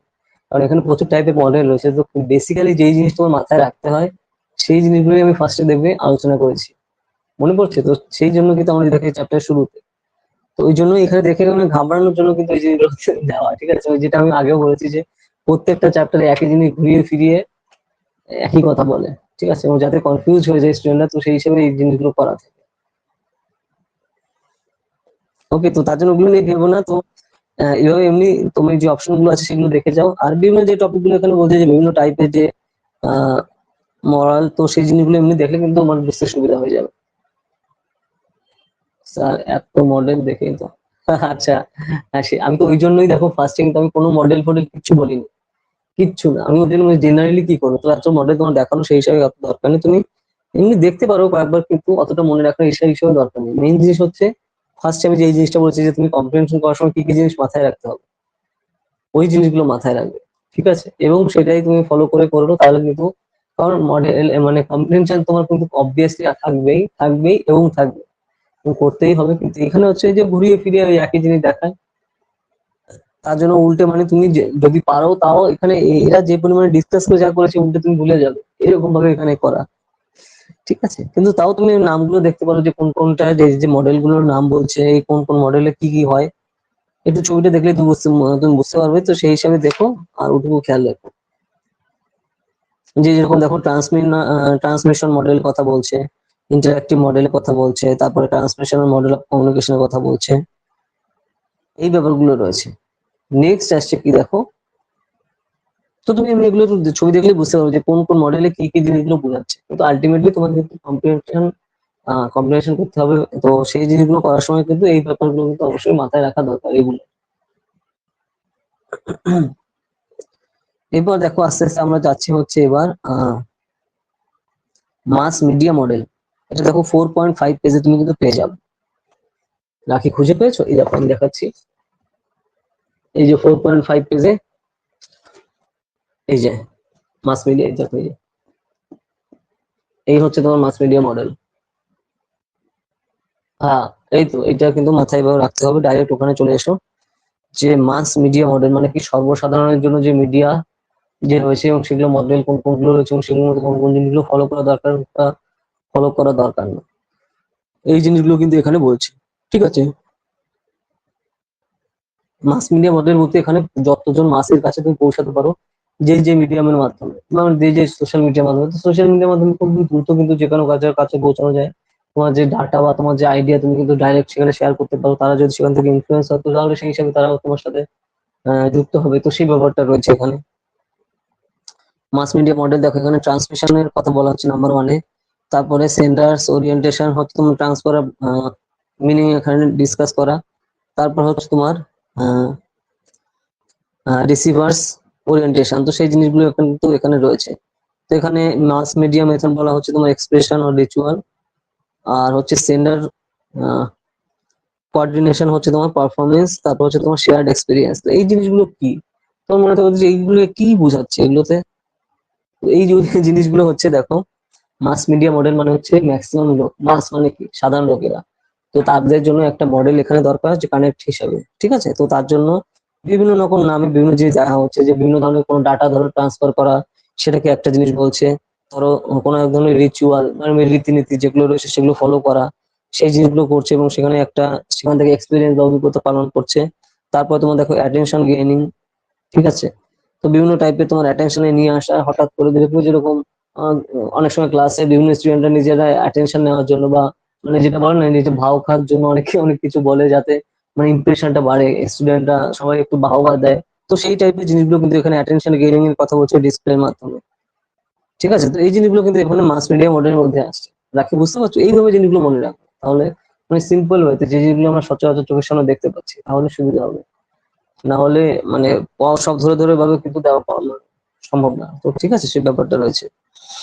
অ্যাটেনশন গেইনিং অর্থ বলছে এখানে দেখুন ট্রান্সমিশন মডেল, তারপর রিচুয়াল মডেল ইউজ করা যায়, যে রিচুয়াল আমরা তো সেই হিসেবে ট্রান্সমিশন মডেল, তারপর হচ্ছে তোমার অ্যাটেনশন গেইনিং মডেল যেটা বললাম অ্যাটেনশন গেইন করে ধরো ক্লাস স্টুডেন্টরা, ঠিক আছে, মানে ইমপ্রেশন বাড়ানোর জন্য, ঠিক সেম জিনিসটা বলছে এখানে। টাইপ অফ কমিউনিকেশন দেখো যে বিভিন্ন টাইপের কিন্তু কমিউনিকেশন হয়, যেটা classification of the ways of relationship হচ্ছে তোমার ইজ এলিমেন্ট ইন্টারপার্সোনাল কমিউনিকেশন, ঠিক আছে? তো এটা কিন্তু টাইপ অফ কমিউনিকেশন মধ্যে আসছে। Okay, classification of bus and relationship communication. তো এখানে তোমার individual it it is communication within an individual, তো একজন ব্যক্তি নিরপেক্ষ ব্যক্তি স্বাতন্ত্র্যের উপর কিন্তু ভিত্তি করে একজন নিরপেক্ষ কিন্তু তোমার এখানে যুক্ত থাকবে। It includes individual reflection, meditation, আর হচ্ছে completion and the event play to God. এই জিনিসগুলো টার্মস এন্ড কন্ডিশন কিন্তু তার ফলো করতে হবে। We conceptualize and formalize our thoughts or ideas before actually indulging in overt communication, ঠিক আছে? মানে তার আগে ধরো কোনো ধরনের কমিউনিকেশন করার আগে তার আগে টার্মস এন্ড কন্ডিশন বলে দেওয়া হচ্ছে যে আমাকে এই জিনিসগুলো বলা যাবে না, বা এই জিনিসগুলো ফলো করবে বা এই জিনিসগুলো ফলো করবে না। এই জিনিসগুলো কিন্তু এখানে পরপর এখানে রয়েছে পরপর। যেরকম দেখো যে muttering oh my God to oh no when it trouble, মানে যখন কোনো সমস্যায় পড়ছে। Wow and thank you are few common example of interpersonal interpersonal communication। তো এইখানে দেখো যে জিনিসটা এখানে বোঝাচ্ছে মানে এতটা টাফ করে এখানে লিখছে, মানে যার কোনো মানে হয় না, ঠিক আছে? এই জিনিসগুলো বোঝা তোমার এখানে সোজা কথা আমি বলছি, যে দেখো কোনভাবে বুঝতে হবে তোমার, যে রিলেশনশিপ বলতে এখানে বোঝাচ্ছে যে তুমি ধরো এইখানে একটা প্যারাগ্রাফে দেখো এই জিনিসগুলো বাদ দাও, তুমি ভাবো যে প্যারাগ্রাফে যে স্টাইল এখানে বলছে, যে টাইপে যে কনটেক্সটে বলছে, সেই টাইপের কনটেক্সটে তোমার যখন কোশ্চেনটা রয়েছে সেই স্টাইলে তুমি কোথাও বাইরে তুমি মাথায় আনবে, ঠিক আছে? এখানে একই জিনিস ঘুরিয়ে ফিরে আরো যেটা দেখছি আমি টাফ করে বলছি এখানে। রাখি, বুঝতে পারছো কোন জিনিসগুলো বলছি? তোমার এসে লেখার সময় এই জিনিসটা মাথায় রাখতে হবে, যে সিম্পল ওয়েতে। এখানে বেশি ঘুরিয়ে ফিরে মানে মেইন যা বলতে চাইছে তাই ঘুরিয়ে গেছে, ঠিক আছে? আমি যেটা দেখছি ইন্টারপার্সোনাল কমিউনিকেশন, তুমি মাথায় রাখবে আসলে ধরো কমিউনিকেশন করার সময় মানে কম্প্রিহেনশন করার সময় উপরে যে ডাটা রয়েছে মানে কম্প্রিহেনশনের যে ডাটা রয়েছে তার উপর ভিত্তি করে এখানে তোমার কনক্লুশনটা করা এবং সেইভাবে এগোনো। বেশ, ঠিক আছে? এখানে তোমার এই যে ইন্টারপার্সোনাল কমিউনিকেশন, গ্রুপ কমিউনিকেশন, ওই একই জিনিস বারবার এখানে বলছে ঘুরে ফিরে। এবার হচ্ছে তাহলে আমরা একদম ডাইরেক্ট দেখবো যে মেইন মেইন জিনিসগুলো কি, তার উপর ভিত্তি করে দেখবো। তুমি এখানে দেখলে উল্টে তোমার মাথায় এখানে ঘুরে যাবে, কারণ একই জিনিস তোমার বারবার ঘোরাচ্ছে। কমিউনিকেশনে দেখো যে জিনিসটা মাথায় রাখতে হবে, যে এখানে যে যে স্টেপ গুলো দেওয়া আছে না, যে ইন্টারপার্সোনাল কমিউনিকেশন বা গ্রুপ কমিউনিকেশন, এখানে অনেক জিনিস দিয়ে দিয়েছে। তুমি মাথায় রাখতে হবে যে তোমার ধরো কোনো যখন কমিউনিকেশন রয়েছে বা আহ কোনো একটা টাইপের তুমি যখন কথোপকথন করছো কোনো একজনের সাথে, তো তখন যে জিনিসগুলো আমরা জেনারেলি মাথায় রাখি। আচ্ছা আচ্ছা, ঠিক আছে। ধরো প্রথমে একটা আমরা টপিক ঠিক করে নিই, ধরো কারোর সাথে আমরা কথা বলবো, ঠিক আছে, তো সেই টপিক নিয়ে তারপরে আলোচনা করবো। বা ধরো হঠাৎ কারোর সাথে দেখা হলো, মানে কুশল বিনিময় এই টাইপের আলোচনা করা, সেই জিনিসগুলো এখানে ডিপেন্ড করছে। বা কারোর সাথে তুমি ধরো গল্প করবে, তো সেই জিনিসটাও মাথায় রেখে তারপর তুমি কথোপকথন শুরু হয়। তো বিভিন্ন কারণে কিন্তু আমরা ডিসকাস করি, ঠিক আছে। তো বা কমিউনিকেশন কিন্তু বিভিন্ন হয়, মানে কমিউনিকেশন মানে কি এখানে কথোপকথন। তো সেই জিনিসটা এখানে ঘুরিয়ে ফিরিয়ে লিখছে। ফর্মালি কথা বলি আমরা অনেক সময়, যেটা আমি একটু আগে বললাম যে তুমি তোমার টিচারদের সাথে একরকম বিহেভ করো, বা আমরা বন্ধুদের সাথে এক ধরনের বিহেভ করি, বা আমাদের যে সহপাঠী আছে তাদের সাথে একটা বিহেভ করি। এই জিনিসগুলোই কিন্তু এখানে ঘুরিয়ে ফিরিয়ে বলছে। বুঝতে পারছো যে ইন্টারপার্সোনাল কমিউনিকেশন বা গ্রুপ কমিউনিকেশন ইন্টারপার্সোনাল হচ্ছে এই জিনিসটা গেল। গ্রুপ কমিউনিকেশন মানে হচ্ছে একটা গ্রুপে, মানে কয়েকজন মিলে বা অনেকজন মিলে যখন একটা গ্রুপে কমিউনিকেশন হচ্ছে বা কথাবার্তা হচ্ছে বা বিভিন্ন বিষয়ে আলোচনা হচ্ছে, সেটাকে বোঝানো হয়ে থাকে। ঠিক আছে, তো তার মধ্যে ধরো একজন গ্রুপের লিডার থাকে বা যে ইনফ্লুয়েন্সিয়াল থাকে, সে হচ্ছে সব ঠিকঠাক গুলো সব বলে দিচ্ছে, এবং তারপরে তার অনুযায়ী কিন্তু অন্যরাও কথা বলছে, বা সেই এই কথাবার্তা বা সেই বিতর্কে অংশগ্রহণ করছে। তো এই জিনিসগুলো কিন্তু এখানে বোঝানো হচ্ছে। বুঝতে পারছো নাকি? আর এখানে একই জিনিস বারবার বারবার বোঝা, মানে ঘুরিয়ে ফিরিয়ে লিখাচ্ছে, যেটা তোমার আরো উল্টে দেখলে আরো মাথা খারাপ হয়ে যাবে। যেরকম ধরো তুমি, ধরো ক্লাসরুমের মধ্যে তোমার বন্ধুরা বসে রয়েছো, তো সেখানে ধরো একজন যে টপার সে বসে রয়েছে, তো সেটাকে তুমি গ্রুপ লিডার ভাবো, এবং আশেপাশে যারা রয়েছে সে অন্যান্য সিম্পল স্টুডেন্টরা। তো এখানে যে জিনিসটা হচ্ছে, তোমার হচ্ছে তোমার গ্রুপ কমিউনিকেশন হচ্ছে, ঠিক আছে। সেন্টার যে থাকছে হচ্ছে মোস্ট ইনফ্লুয়েন্সিয়াল, মানে যে যে তোমাদের মধ্যে সবচেয়ে বেশি নাম্বার পেয়েছে। এইভাবে জিনিসগুলো মনে করো, তাহলে সুবিধা হবে, নাহলে এখানে মাথা ঘুরে যাবে জিনিস দেখলে। ঠিক আছে, কারণ বিভিন্ন টাইপের একই জিনিস মানে ঘুরিয়ে ফিরিয়ে দেখাচ্ছে। যে এখানে একজন সেন্টার, এই দেখো ছবিটা দেখলে তুমি বুঝতে পারবে যে গ্রুপ কমিউনিকেশন কিরকম হয়। যখন যে গোল করে একজনে আমরা বসি, মাঝখানে একজন বসি, তার চারিদিকে চারিদিকে আর একদিকে এক একদিকে একজন থাকে, তো সেগুলো কিভাবে থাকে, কেন থাকে, এই জিনিসগুলো এখানে বারবার বলছে। ঠিক আছে, এই যে গ্রুপ কমিউনিকেশন ছবিটা দেখেছো, তাহলে বুঝতে পারবে ওই জিনিসটাই এখানে বলছে। মানে ঘুরিয়ে ফিরিয়ে একই জিনিস বারবার। বুঝতে পারছো না কি কি বলছি? যে ধরো ওই যে যেমন এরকম থাকে না ক্লাসরুমে, যে অনেক সময় ধরো আড্ডা দিচ্ছে, তো ধরো তোমাদের যে টপার বা ক্লাসে যে টপার, সে মাঝখানে থাকলো আর আশেপাশে বিভিন্ন স্টুডেন্টরা থাকছে, তো তারপর সে ডিকটেট করছে এই জিনিসগুলো বলছে, আর সবাই মিলে সেটাই ধ্যান করছে আস্তে আস্তে। সে ধরো গল্পতে, তো ওই জিনিসটাই যেরকম দেখায় দেখতে শো অফ করে, ওটা হচ্ছে তোমার সিস্টেমেটিক ওয়েতে তোমার এখানে দেখাচ্ছে, যে মাঝখানে রয়েছে, মাঝখানে থেকে চারিদিক থেকে এটা দেখছে। ওই জিনিসটা কিন্তু এখানে রয়েছে। নেক্সট চলে এসো তুমি, যে মাস মিডিয়া। তো মাস মিডিয়া কি বলে, মাস মিডিয়া কি জিনিস?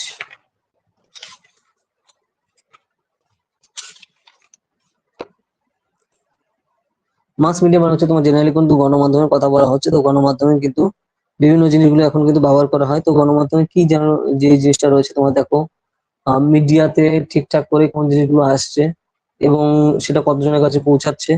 তারপরে সেই মিডিয়া যে জিনিসটা আসছে সেটা সোসাইটির জন্য কতটা ভালো বা সোসাইটির জন্য কতটা খারাপ, এই জিনিসগুলো কিন্তু অবশ্যই খুবই এফেক্টফুল বা এবং খুবই ইম্পর্টেন্ট। তো সেই ব্যাপারটা রয়েছে। তারপরে main characteristics of mass media. তো মাস মিডিয়া কিভাবে তার ক্যারেক্টারাইজেশন করে, এবং মাস মিডিয়াতে ধরো একজনকে খুবই উপরে তোলা হয় এবং সেই হিসাবে তার জন্য প্রচার করা হতে থাকে কন্টিনিউয়াসলি, এবং সেই হিসাবে সেগুলো দেখতে দেখতে লোকজন তার অবচেতন মনেও সেই জিনিসটা কিন্তু নিয়ে ভাবতে থাকে। ঠিক আছে, ধরো যেরকম, ধরো আমি সিম্পল উদাহরণ দিচ্ছি, ধরো যেরকম বাহুবলী 2 সিনেমাটা বেরোলো, ঠিক আছে, তো সেই টাইপে বিভিন্ন, যেখানে তুমি সোশ্যাল মিডিয়া খোলো, যেখানেই খোলো, তার নিয়ে মিমস হচ্ছে, সেটা নিয়ে, এবং তার নিয়ে বিভিন্ন ধরনের ছবি বেরোচ্ছে বা তোমার শর্ট ভিডিও বেরোচ্ছে। মানে কি ওইটা নিয়ে সবাইকে ওটা ভাবিয়ে তোলাচ্ছে সারা দেশ জুড়ে বা সারা পৃথিবীতে, যাতে বেশি লোক ওখানে কি করতে যায়, টিকিট মানে সিনেমাটা দেখতে যায়, এবং তাহলে সেই টিকিটের দামটাও সেভাবে উঠে যাবে। ঠিক আছে, তো এইভাবে এই যে যে জিনিসগুলো ঘটে না, তো মাস মিডিয়া কিন্তু এইভাবে কাজ করে থাকে, যে যতটা আলটিমেটলি নিজেদের ইনফ্লুয়েন্সের জন্য জিনিসটা সামনের দিকে আগে এগোনো যায়।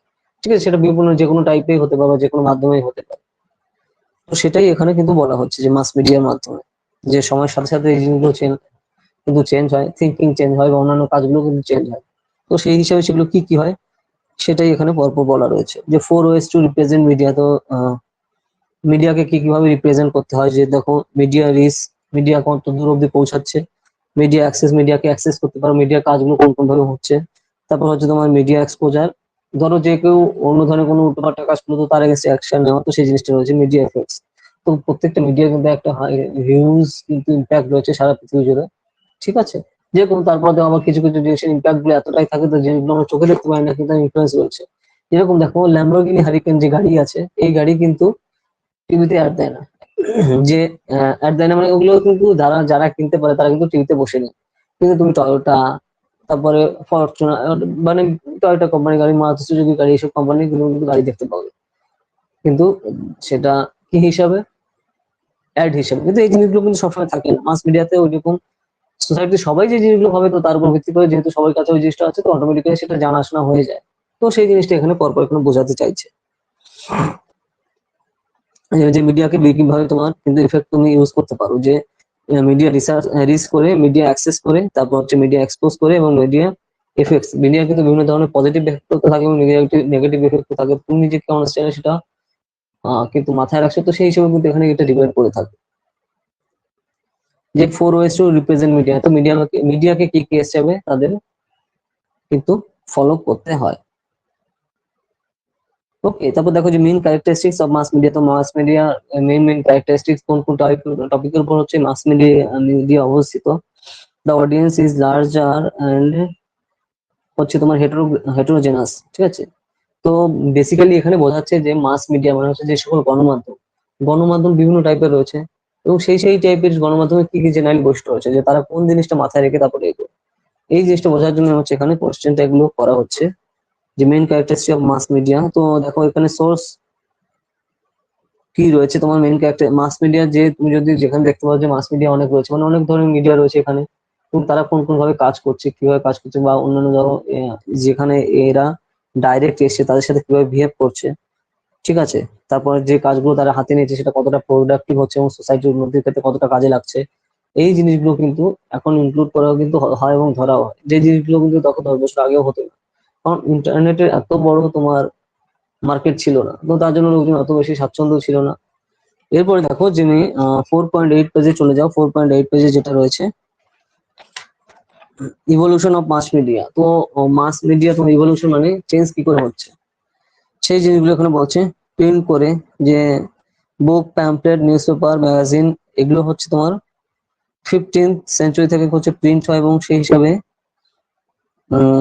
Galleries or bound proofs are use for promotional purchase, ঠিক আছে। রেকর্ডিং, তারপরে দেখো যে মাস মিডিয়া কি করে চেঞ্জ করছে, এভাবে ধরো গ্রামোফোন, রেকর্ড, ম্যাগনেটিক টেপস, এরপরে সিগারেট, ক্যাসেট, তারপরে সিডিস আর DVD from the late 19th century. তো এগুলো হচ্ছে তোমার মাস মিডিয়া মাঝে মাঝে চেঞ্জ হচ্ছে। যেরকম দেখো সিডির যুগ ছিল, তারপর ডিভিডির যুগ হলো, এরপরে কিন্তু এখন টরেন্টের যুগ বেসিক্যালি। এখন সিডি ডিভিডি তুমি পাবেই না, কারণ কিছু দরকার হলে সাথে সাথে টরেন্ট থেকে নামিয়ে নিচ্ছে, বা অনলাইন ইন্টারনেটে নামিয়ে তারপর সেটা ইউজ করছে, ঠিক আছে। তারপর সিনেমা, রেডিও, টেলিভিশন, ইন্টারনেট, তারপর হচ্ছে তোমার মোবাইল। তো এই জিনিসগুলো কিন্তু পরপর তোমার মাস মিডিয়া কিন্তু ইভলুয়েট হচ্ছে সময়ের সাথে সাথে, এবং জিনিসগুলো কিন্তু সব আস্তে আস্তে আমরা ব্যবহার করে সামনের দিকে এগিয়েছি। ওকে, তো মাস মিডিয়া কিন্তু এইভাবে সময়ের সাথে সাথে চেঞ্জ হচ্ছে, যেটা বললাম সেই হিসাবে রাখি। বুঝতে পারছো তো আমি কি কি বলছি এখানে? ইভলিউশন অফ মাস মিডিয়া তো মানে যে আমাদের গণমাধ্যম সময়ের সাথে সাথে কিভাবে চেঞ্জ হচ্ছে, সেই জিনিসগুলো নিয়ে কিন্তু আমরা এখানে ডিসকাস করছি। আচ্ছা, যদি কোনো কোশ্চেন থাকে বলো, তো সেগুলো নিয়ে আমরা কথা বলি, কারণ অনেক জিনিসগুলো তো এখানে ইনক্লুড করা হচ্ছে।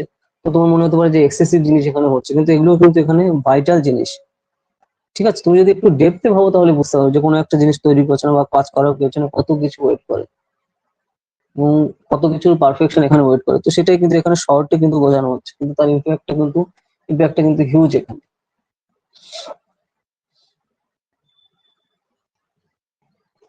আচ্ছা বলো স্যার, এইটুকুর মধ্যে অনেক কিছু আছে। হ্যাঁ, সেটাই আমি বলছি যে মাস মিডিয়ার মধ্যে কোন কোন জিনিসগুলো মাথায় রাখতে হয়। যে মিডিয়া যে বিভিন্ন টাইপের হয়ে থাকে, যে জিনিসটা তুমি সিম্পল, আমি একটা উদাহরণ দিই। ধরো 10 বছর বা 12, হ্যাঁ 10 না, আরো একটু বেশি, 12 বছর আগে জেনারেলি খুব কম লোকজনই ফেসবুক ইউজ করতো, ঠিক আছে। ফেসবুক যে ছিল না তা কিন্তু না, ছিল। 12 বছর আগে ফেসবুক লোকজন কম ইউজ করতো।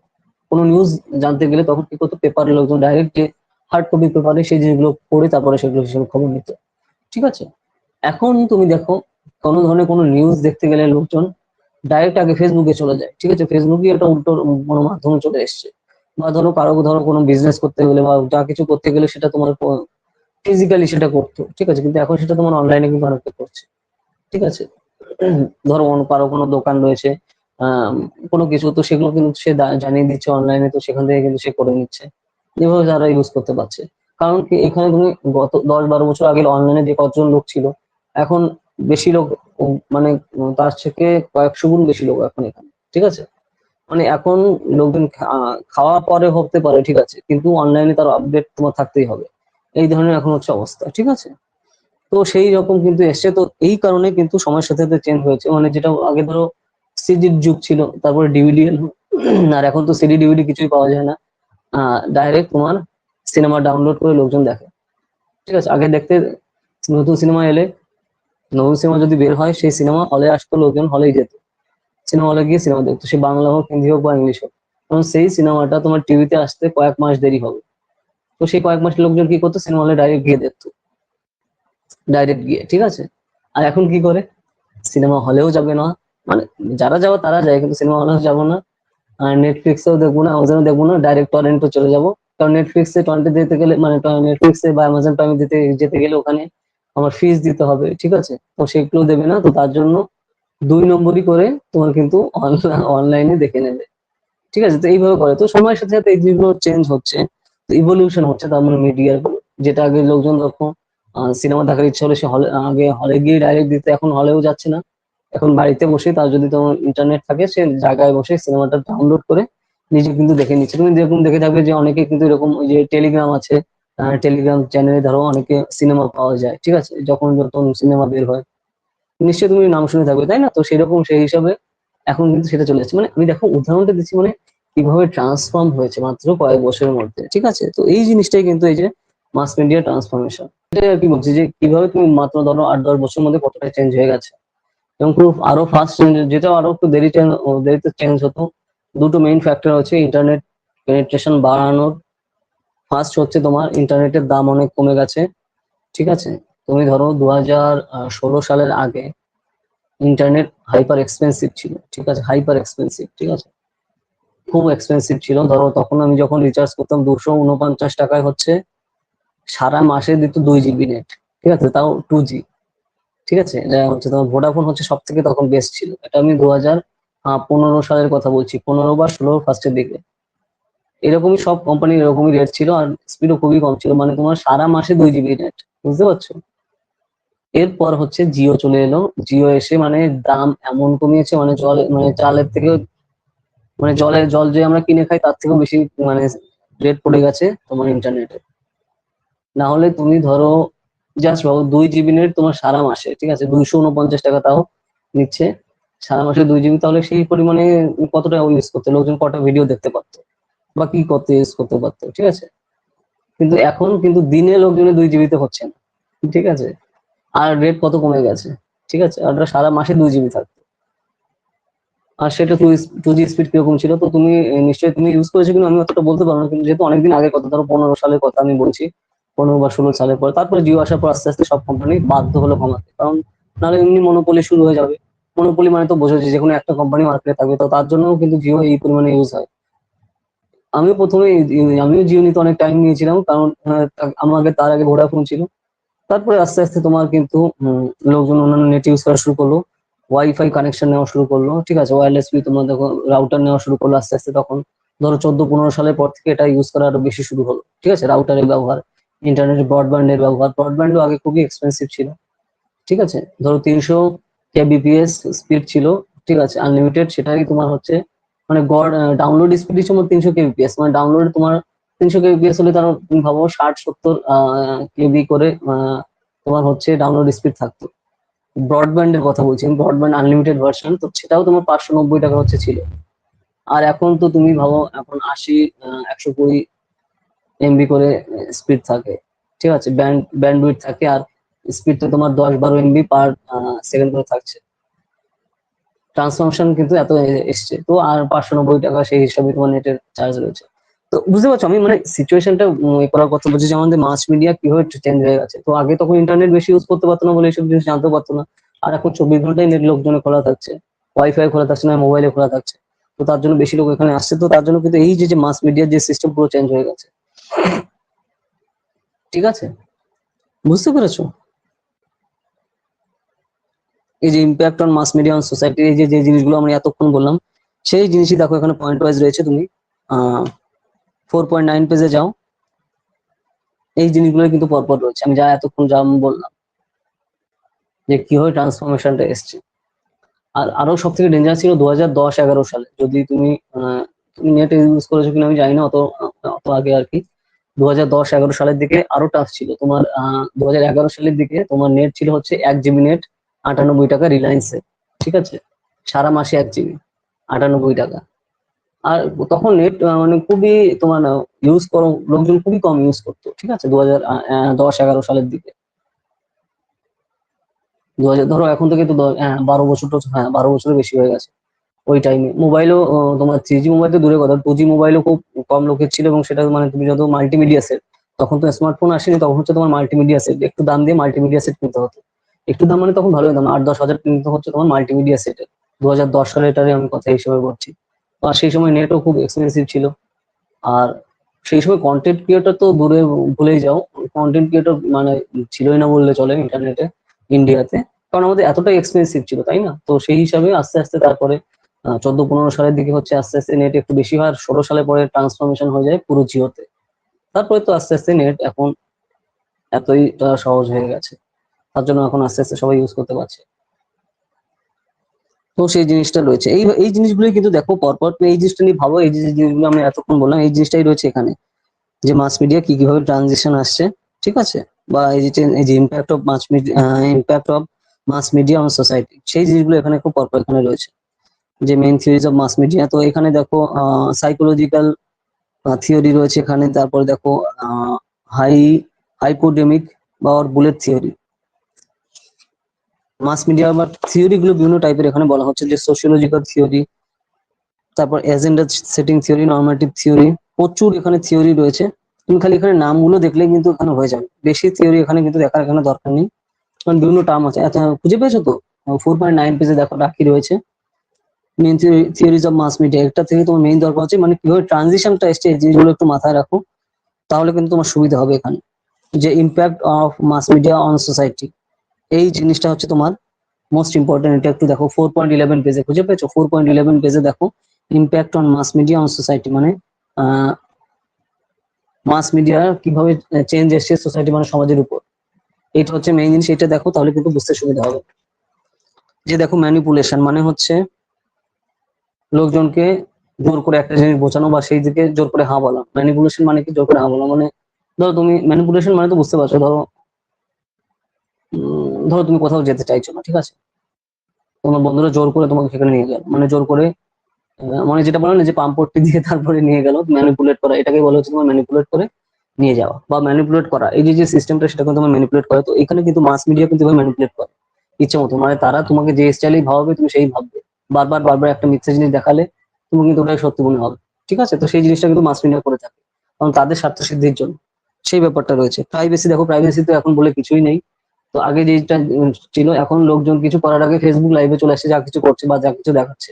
সেন্সরশিপের ব্যাপারটাও কিন্তু এখন এখানে নেই, কারণ আগেও লোকজন থাকতো যে আমি যা যা করছি সেই জিনিসগুলো লোকজন আর জানতে না পারে। আগে লোকজন দেখো নিজের ঘরের ধরো যে ফ্যামিলি একদম, তাই একটু বাইরের লোকজনকে দেখাতো না, ঠিক আছে, বা আত্মীয় স্বজনকেও দেখাতো না। আর এখন যেখানে যা করতে যাচ্ছে পুরো সেটা লাইভ লাইভ স্ট্রিম করছে, ঠিক আছে, ঠিক আছে। তো সেই জিনিসগুলো এখন কিন্তু চলে আসছে, তো তার মধ্যে প্রাইভেসি বলতে এখন কিছুই নেই। তো এই জন্য কিন্তু অনেক সময় কি দেখা যাচ্ছে, দেখবে তুমি বাড়ি টাড়ি চুরিও হয়ে যাচ্ছে। তো সেটা কি করে হচ্ছে? ধরো ফেসবুকে কেউ আপডেট দিল যে আমি 7 তারিখে, ধরো জুনের 7 তারিখে আমরা ঘুরতে যাচ্ছি 7 দিনের জন্য।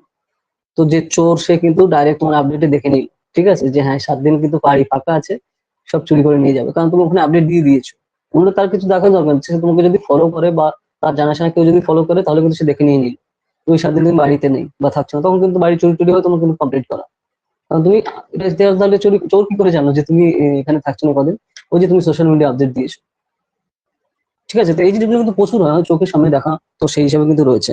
তো এখানে প্রাইভেসি বলতে আর কিছুই থাকছে না, কারণ লোকজন আগে প্রাইভেসি কি করে টাফ করা যায় তার জন্য চিন্তা করতে, আর এখন হচ্ছে প্রাইভেসি তো দূরের কথা, এখন কত যত আমরা নিজেদের খুলতে পারি সেই জিনিসটা আমরা করছি, ঠিক আছে। তো এই জিনিসটাই হচ্ছে তোমার এই যে মাস মিডিয়ার ইম্প্যাক্ট তোমার সোসাইটিতে কি আসছে তার একটা মেইন পয়েন্ট। তারপর সিকিউরিটি, ওই যে সিকিউরিটি যেটা বললাম যে চুরি ফুরি করে নিয়ে যাচ্ছে, সিকিউরিটি কনসার্নই থাকছে না, কারণ তুমি নিজেই সব জানিয়ে দিচ্ছ। ঠিক আছে, তারপর হচ্ছে তোমার ডেমোক্রেটিক প্রসেস। তো এখন দেখো ডেমোক্রেসি যে প্রসেস হচ্ছে, তুমি যা খুশি করতে পারো। ঠিক আছে, তুমি অ্যাজ এ ইন্ডিয়ান সিটিজেন, আমাদের ডেমোক্রেটিক কান্ট্রি, ঠিক আছে, সেগুলো তুমি করতে পারো। কিন্তু তারপরেও একটু মাথায় রাখা দরকার যে কোন জিনিসটা আমার জন্য ভালো হচ্ছে বা সোসাইটির জন্য ভালো হচ্ছে নাকি খারাপ হচ্ছে, এটাও কিন্তু মাথায় রাখা দরকার। তো এই জিনিসটা নিয়ে কিন্তু এখানে ডাইরেক্ট বলা হচ্ছে যে কি কি চেঞ্জ আসতে পারে, এবং সেই জিনিসগুলো কিন্তু মাথায় রেখে স্টেপ নেওয়া দরকার, সেই জিনিসটা এখানে বোঝাচ্ছে। আইসোলেশন বলতে এখানে দেখো বোঝাচ্ছে যে গ্লোবাল কমিউনিটি ক্লোজার। তো তখন এখন ধরো এখান থেকে তোমার এক বন্ধু রয়েছে, আর তোমার ইউএসএ কোনো বন্ধু রয়েছে, তুমি ডাইরেক্ট ধরো হোয়াটসঅ্যাপ ভিডিও কল করে তার সাথে কিন্তু ডাইরেক্ট কথা বলতে পারছো ভিডিও কলিং। তো যেটা কিন্তু 2010 সালে বা 11 সালে কোনো সম্ভবই হতো না ভিডিও কলিং। এমনি কলে তুমি কথা বলতে পারতো, এমনি এ হচ্ছিল, কিন্তু এখন কিন্তু ডাইরেক্ট তুমি লাইভে কলিং করতে পারছো, বা ফেসবুকে তোমার মেসেঞ্জারে করতে পারছো। ঠিক আছে, তো সেটা কিন্তু এইভাবে কিন্তু সম্ভব হয়েছে মাস মিডিয়ার মাধ্যমে। বা এগুলো কিন্তু আগে টাকা লাগতো ডাইরেক্ট, তাই না? একটু মনে করে দেখো যে ধরো তুমি আগে বিদেশে কথা বলতে গেলে, ধরো এখন কয়েক বছর আগেও, ধরো যখন এত পপুলার হয়নি স্মার্টফোন, তার আগেও বিদেশে কথা বলতে গেলে তোমার টাকা দিয়ে করতে হতো। আর এখন ধরো তার যদি ফেসবুক অ্যাকাউন্ট থাকে, সে যে দেশে থাকুক পৃথিবীর, তুমি সাথে সাথে মেসেঞ্জারে গিয়ে ডাইরেক্ট তার নাম্বারে কল দিলে তুমি ডাইরেক্ট ভিডিও কল করতে পারছো বিনা পয়সায়, তাই না? তো সেই ট্রানজিশন কিন্তু এসছে এখন। তো এই জিনিসগুলোই কিন্তু এখানে ডিটেলস এখানে বলা হচ্ছে। তো কিন্তু এর ফলে যেটা দেখা যাচ্ছে যে লোকজন আরো বেশি আইসোলেট হয়ে যাচ্ছে। লোকজন চাইছে যে আমি আরো বেশি কি করে আমাকে নিজে ফ্লুয়েন্ট করতে পারি, আরো বেশি লোকের কাছে দেখাতে পারি, কিন্তু তার জন্য বেশি একাকিত্ব কিন্তু ব্যাপারটা কিন্তু আরো বেশি করে এখানে চলে আসছে। বেশি লোকজন বেশি একাকিত্বর মধ্যে এখন কিন্তু ভুগছে, যেটা আগে ছিল না। তো এই জিনিসগুলো কিন্তু এখানে পরপর এখানে বলা হচ্ছে। ঠিক আছে, তারপর দেখো যে communication types of the basis of channel. তো এখানে কমিউনিকেশন বিভিন্ন টাইপের হয়, যে কথা বলে যে কমিউনিকেশন, ভার্বাল কমিউনিকেশনের কথা এখানে বলা হচ্ছে। ওরাল কমিউনিকেশনের মধ্যে তুমি যে কতটা স্পিচ নিয়ে কথা বলছো, মানে কতটা তোমার সাউন্ডের ভলিউম ভ্যারিয়েশন কিরকম হচ্ছে, তার উপর কিন্তু এখানে পিচ আর ভলিউমের এখানে কথা বলা হচ্ছে। তারপরে রেট বলা হচ্ছে, যে কোন রেটে তুমি এখানে বলছো। ধরো তুমি আজকে কথা বললে, কালকেও কথা বললে, আবার দিনে দুবার বললে, বা এই যে রেট যে প্যাটার্নটা, সেটাও কিন্তু এখানে ডিপেন্ড করে। এরপর হচ্ছে তোমার ক্লারিটি অফ স্পিকিং। তো তুমি ধরো কোন একটা টপিক নিয়ে কথা বলছো বা ডিসকাস করছো, তো সেই টপিক নিয়ে তুমি কতটা তোমার কনসেপ্ট ক্লিয়ার আছে, যেটা লোকজন বুঝতেও পারছে, বা তাতে লোকজন ইন্টারেস্টেড, এই জিনিসগুলো কিন্তু খুবই ইম্প্যাক্ট করে। ঠিক আছে, যে ধরো পরবর্তীতে সে তারা তোমার কথা শুনবে কি শুনবে না। ঠিক আছে, বা তাদের তুমি ইনফ্লুয়েন্স করতে পারছো কি পারছো না। তো এই জিনিসগুলো কিন্তু এইভাবে এখানে কিন্তু ডিপেন্ড করে থাকে। বুঝতে পারছো? তো এই পয়েন্ট গুলো কিন্তু এখানে পরপর বলা হচ্ছে। তারপর রিটেন কমিউনিকেশন বলতে ধরো ধরো তুমি কোনো একটা স্পিচ দেবে, তুমি অনলাইনে দিচ্ছ, যাতে তোমার ধরো যারা বিভিন্ন ফলোয়ার্স আছে তারা জানতে পারছে। ধরো তুমি ধরো ফেসবুক লাইভে তুমি এলে, তুমি কিছু বলতে চাইছো, তুমি খাতায় একটা নোট করে নিলে। ঠিক আছে, তারপর সেটা দেখে দেখে বললে। তো এখানেও কিন্তু কমিউনিকেশন হচ্ছে, আর তারাও কিন্তু কিছু কিছু বলছে, সেটাও তুমি দেখতে পাচ্ছ। ওই যে কারণ দেখো যে কমেন্ট সেকশন থাকে না, তুমি ধরো ফেসবুক লাইভে যখন যাচ্ছ, তারা কি বলছে, তোমার ভালো ভালো বলছে না খারাপ বলছে, তুমি সেখানে দেখতে পাচ্ছ। দেখো আমি পুরো উদাহরণ দিয়ে দিয়ে বলছি যে কোন টাইপের জিনিসগুলো হচ্ছে, যে এই যে যে রিটেন কমিউনিকেশন যে জিনিসগুলো, যেরকম দেখো যে তুমি যেটা বললাম যে ফেসবুক লাইভে তুমি যখন যাচ্ছ, তুমি কি দেখাচ্ছ, ধরো তুমি সমুদ্রে গেছো, ওখানে সেটা দেখাচ্ছ। তো সেগুলো কিরকম লাগছে সেগুলো তুমি ওদের কাছে জিজ্ঞেস করছো, ওরাও কিন্তু কমেন্টে কিন্তু দেখাচ্ছে। ঠিক আছে, তো এই হচ্ছে তোমার রিটেন কমিউনিকেশন কিন্তু এখানে হচ্ছে, রিটেন এবং লাইভ দুটোই কিন্তু এখানে কিন্তু আসছে। রাখি, বুঝতে পারছো আমি কি বলছি?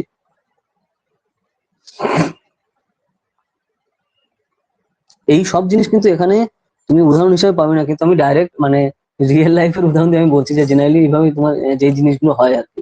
যেরকম ফেসবুক লাইভে যে জিনিসটা হচ্ছে, সে নিজে কিন্তু ভিডিও করছে, ভিডিও লাইভ করছে, এবং সেটা লোকজন সেটা কিরকম বলছে, মানে কিরকম লাগছে, সেটা কিন্তু ডাইরেক্ট তারা বলেও দিচ্ছে। ঠিক আছে, তো সেই জিনিসটা যে রিটেন কমিউনিকেশন কিন্তু আসছে। তো তারা কিন্তু রিটেন ওয়েতে কমিউনিকেশন করছে। বা তুমি ধরো রিলসে যখন কেউ লাইভে আসছে, মানে ইনস্টাগ্রামে, তখন ঠিক সেম প্যাটার্ন। তো এই ব্যাপারগুলো কিন্তু রয়েছে। তো তুমি এইভাবে যত কানেক্ট করতে পারবে রিসেন্ট মানে রিয়েল লাইফ টপিকের সাথে, তো তত কিন্তু তোমার সুবিধা হবে বুঝতে জিনিসগুলো। তো এখানে তোমার এইভাবে ডিভাইড করে দিয়েছে যে কোনটাকে কি বলে থাকে। গ্রুপ, স্মল গ্রুপে যখন হয় কনভারসেশন বলে, আর এটা টেলিফোনে হয় এটাকে টেলেক্স বলে। টেলিফোনে যেটা হয় সেটাকে টেলেক্স বলে। আর স্মল গ্রুপে কনভারসেশন যখন হচ্ছে তখন লেটার্স বলছে এটা। লার্জ গ্রুপে লেকচার হচ্ছে, ওরাল যখন হচ্ছে, রিটার্ন যখন হচ্ছে তাকে সার্কুলার বলে। এই নামটা কিন্তু অবশ্যই মনে রাখবে। রাখি, খুঁজে পেয়েছো? এটা দেখো 4.12 পেজে এই যে চারটা না টাইপ অফ ভার্বাল কমিউনিকেশন, এই চারটা কিন্তু মনে রাখো, যে কোন চারটাকে কি বলে। যখন মিটিং কে ওরাল যখন বলছি সেটা মিটিং বলছি, আর যখন তুমি রিটার্নে আসছে তখন সেটাকে নিউজ লেটার বলে। লিস্টটা পেয়েছো খুঁজে? হ্যাঁ, তো এই লিস্টটা কিন্তু অবশ্যই মনে রাখবে, তুমি মার্ক করে রাখো, এটা খুবই ইম্পর্টেন্ট। ঠিক আছে, এইভাবে কিন্তু বোঝা আর কি যে জিনিসটা কি টু দা পয়েন্টে কি বলছে, মানে তুমি ওরাল যখন মুখে যখন বলছো সেটাকে কি বলছে, আর যখন সেটা রিটেন ওয়েতে আসছে সেটাকে কি বোঝাচ্ছে। তারপর দেখো এখানে নন ভার্বাল কমিউনিকেশন রয়েছে তোমার, অ্যাপিয়ারেন্সে বোঝাচ্ছে যে তুমি কিভাবে ধরো সামনে দাঁড়িয়ে কথা বলছো, সেটা তুমি দাঁড়িয়ে বা বসে বা যে কোনো স্টাইলে বলছো সেটা তোমার অ্যাপিয়ারেন্স হিসেবে আসছে। বডি ল্যাঙ্গুয়েজ, তুমি কোন কোন ভাবে বডি ল্যাঙ্গুয়েজটা কিরকম রয়েছে সেটা বোঝাচ্ছে। সাউন্ড বলছে যে তুমি কোন টাইপে তুমি ভয়েস আসছে তোমার, খুব আস্তে আস্তে বলছো না, জোরে বলছো না, কোনো তুমি গান গাইছো, এই জিনিসগুলো কিন্তু এখানে এভাবে বোঝাচ্ছে যে নন ভার্বাল কমিউনিকেশনের মাধ্যমে এই জিনিসগুলো কিন্তু আসে। ঠিক আছে, তো তারপর যে স্টাডি পোর্শন তো কি আরো ডিটেলসে বলছে যে তোমার ডিস্টেন্স কত রয়েছে, পশ্চার কিরকম রয়েছে, মানে কোন স্টাইলে তুমি বসে রয়েছো না শুয়ে রয়েছো, এই জিনিসগুলো, ফিজিক্যাল কন্ট্যাক্ট কি আছে। তো মানে প্রত্যেকটা চ্যাপ্টারই হচ্ছে এরকম আল্ট্রা ডিটেলসে কিন্তু থাকে, যেটা গতদিনও ছিল এখানেও কিন্তু তাই আছে। মানে গেস্টার কি রয়েছে, তুমি রেগুলার করছো না আস্তে আস্তে করছো বা প্রত্যেকদিন করছো, ও নাকি ধরো এখানে আবার বলছে যে সেটা তুমি একা করছো না কয়েকজনের সাথে মিলে করছো। তো এইভাবে বেসিক জিনিস কিন্তু এটাই তুমি কানেক্ট করছো, সেটা কোন কোন ভাবে করছো, তো সেই জিনিসগুলো নিয়ে ডিটেলস একই সাথে বলছে। ঠিক আছে, একই জিনিস আর কোনো ওইটুকু মাথায় রাখলে তোমার হয়ে যাবে। তারপর এখানে তোমার এখানে বলছে যে মানে ড্রেস কিরকম, সেটা কালার কি, তারপরে কোন কোন জিনিস তুমি ইউজ করছো, তোমার এখানে আসা কমিউনিকেশনের সময় ধরো কি মাইক ইউজ করছো, মানে এই টাইপের জিনিসগুলো কিন্তু পরপর এখানে বোঝাচ্ছে। মানে একই জিনিস ঘুরিয়ে ফিরিয়ে। তারপরে যে দেখো ইমোজি নিয়েও বলছে যে আমরা নেক্সট পেজে আসো 4.14 পেজে, যে কোনো যে ইমোজি আমরা ইউজ করে থাকি, ধরো হোয়াটসঅ্যাপে বা অন্যান্য সময় বিভিন্ন আমরা ইমোজি ইউজ করি না, তো সেই জিনিসগুলো ব্যবহার কিন্তু ওখানে বলছে যে পৃথিবীর কোন কোন দেশের লোক কোন কোন ভাবে ইমোজি ইউজ করে। তো এই ইমোজির ব্যবহার তোমার মোটামুটি 2012 সালের পর থেকে ব্যবহার মারাত্মকভাবে শুরু হয়। আর তোমার তুমি যদি বলো সেলফি, সেলফি কালচার তোমার মোটামুটি শুরু হয় 2013 সাল থেকে। ঠিক আছে, তার আগে মোবাইলে ক্যামেরাও অত ভালো ছিল না, মানে ফ্রন্ট ক্যামেরা। ঠিক আছে, আর 2013 সালের আগে, 2013 সাল থেকে মোটামুটি আস্তে আস্তে স্টার্ট হওয়া শুরু হয় সেলফি টার্মটাও, আর সেলফি নেওয়ার রেওয়াজটাও। ঠিক আছে, সেলফি ট্র্যাডিশন যেটা। আর তারপর লাইভ স্ট্রিম তোমার মোটামুটি 17-18 দিকে হচ্ছে সবসময় শুরু হয় আর কি, বেশি করে। এইভাবে কিন্তু এগোচ্ছে আস্তে আস্তে। তো এই জিনিসগুলো দেখো, ইমোজি গুলো এখানে পরপর রয়েছে। তারপরে ওই একই জিনিস পরপর এখানে, যে ফর্মাল কমিউনিকেশন কি, ইনফর্মাল কমিউনিকেশন কি। এরপর দেখো কমিউনিকেশন নেটওয়ার্ক, এই জিনিসটা দেখো মাথায় রাখা দরকার তোমার। পেয়েছো খুঁজে 4.14 পেজে, যে কমিউনিকেশন নেটওয়ার্ক। কমিউনিকেশন নেটওয়ার্কে দেখো যে তোমার কোন কোন স্টাইলে তোমার কমিউনিকেশন নেটওয়ার্ক করা দরকার। যে একটা চেইন স্টাইলে রয়েছে, হুইল স্টাইলে রয়েছে। চেন মানে তো চেন মানে যেরকম চেন থাকে, আর হুইল মানে তো চাকা, বুঝতে পারছো। তারপর হচ্ছে তোমার সার্কেল মানে গোল গোলাকার বৃত্তাকার থাকছে। আর হচ্ছে অল চ্যানেল মানে হচ্ছে তোমার আন্তর্জালিকা, যেরকম ধরো তোমার মাকড়সা যেরকম জাল থাকে সেই স্টাইলে যেভাবে তোমার কানেক্ট করা হচ্ছে।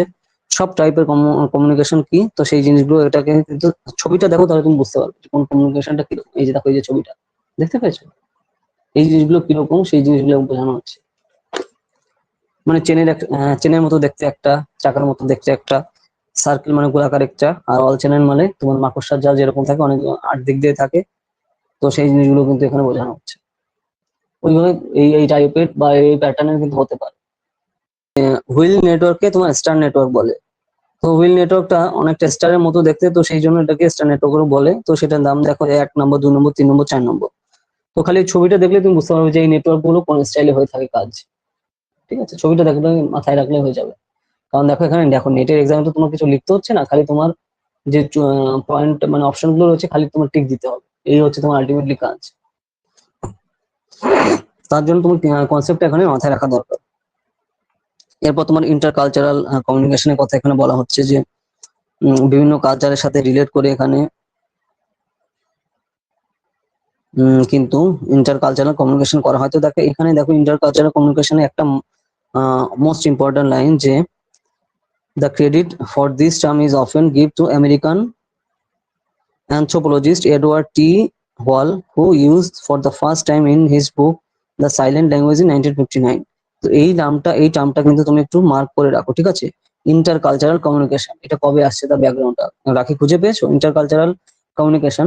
এইখানে যে প্রথম যে প্যারাটা আছে এই প্যারাটা মার্ক করে রাখো, এটা কিন্তু ইম্পর্টেন্ট জিনিস, যেটা কারণ এটা ওয়ার্ল্ডে ফার্স্ট টাইম ইউজ করা হচ্ছে দ্য সাইলেন্ট ল্যাঙ্গুয়েজ 1959-এ। এবং এই যে যে ইনি কিন্তু এই আমেরিকান অ্যানথ্রোপোলজিস্ট, ইনি কিন্তু ফার্স্ট টাইম এটা করছেন। তো তার জন্য এই ডাটাটা কিন্তু তোমার মাথায় রাখা অবশ্যই দরকার। ওকে, রাখি খুঁজে পেয়েছো? এই ফার্স্ট প্যারাটা কিন্তু তুমি মার্ক করে রাখো, এটা কিন্তু মাথায় রাখতে হবে তোমার তোমার কোশ্চেন হিসাবে।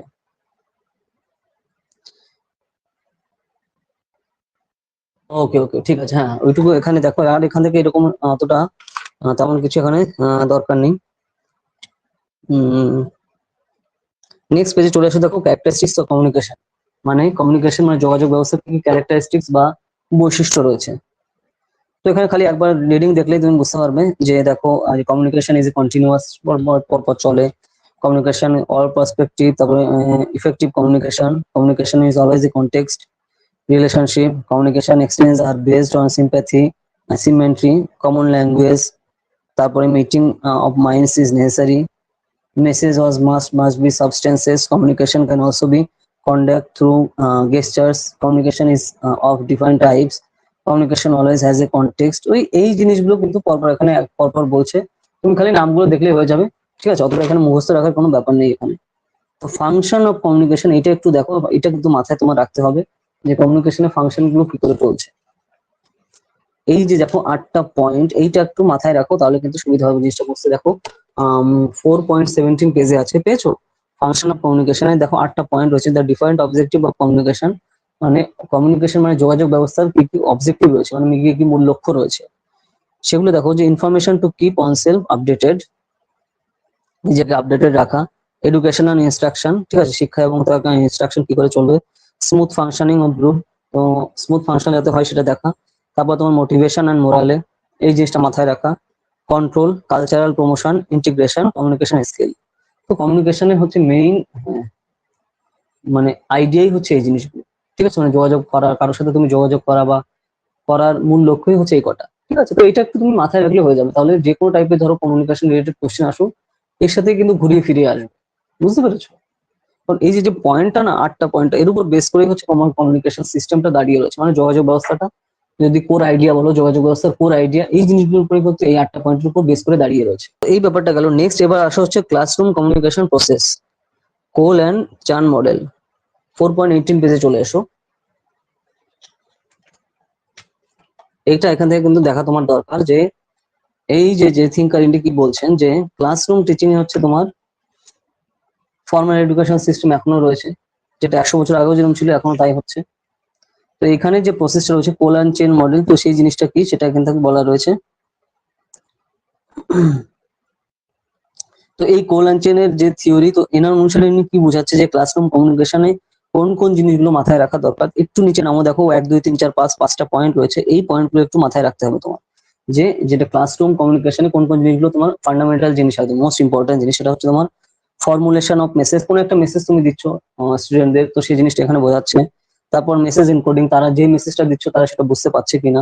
তারপর হচ্ছে তোমার মেসেজ ট্রান্সমিশন, তো সেই ট্রান্সমিশন হয়ে যাচ্ছে সেই স্টুডেন্টদের মধ্যে। তারপর মেসেজ ডিকোডিং এন্ড ইন্টারপ্রিটেশন, তো সেই মেসেজ যেটা বলা হচ্ছে সেটা তারা ইন্টারপ্রেট করতে পারছে কিনা ঠিকঠাক করে, মানে তুমি যেটা তাদের বোঝাতে চাইছো অ্যাজ এ টিচার, তারা সেটা বুঝতে পারছে কিনা, ঠিক আছে, সেটা তো বুঝে গেল বা বুঝতে পারলো না। তারপরে হচ্ছে তোমার ফিডব্যাক, মানে ওই যে তার আগের স্টেপটা যেটা বললাম যে বুঝতে পারলো কি পারলো না, সেটা হচ্ছে তারা ফিডব্যাকে জানাবে।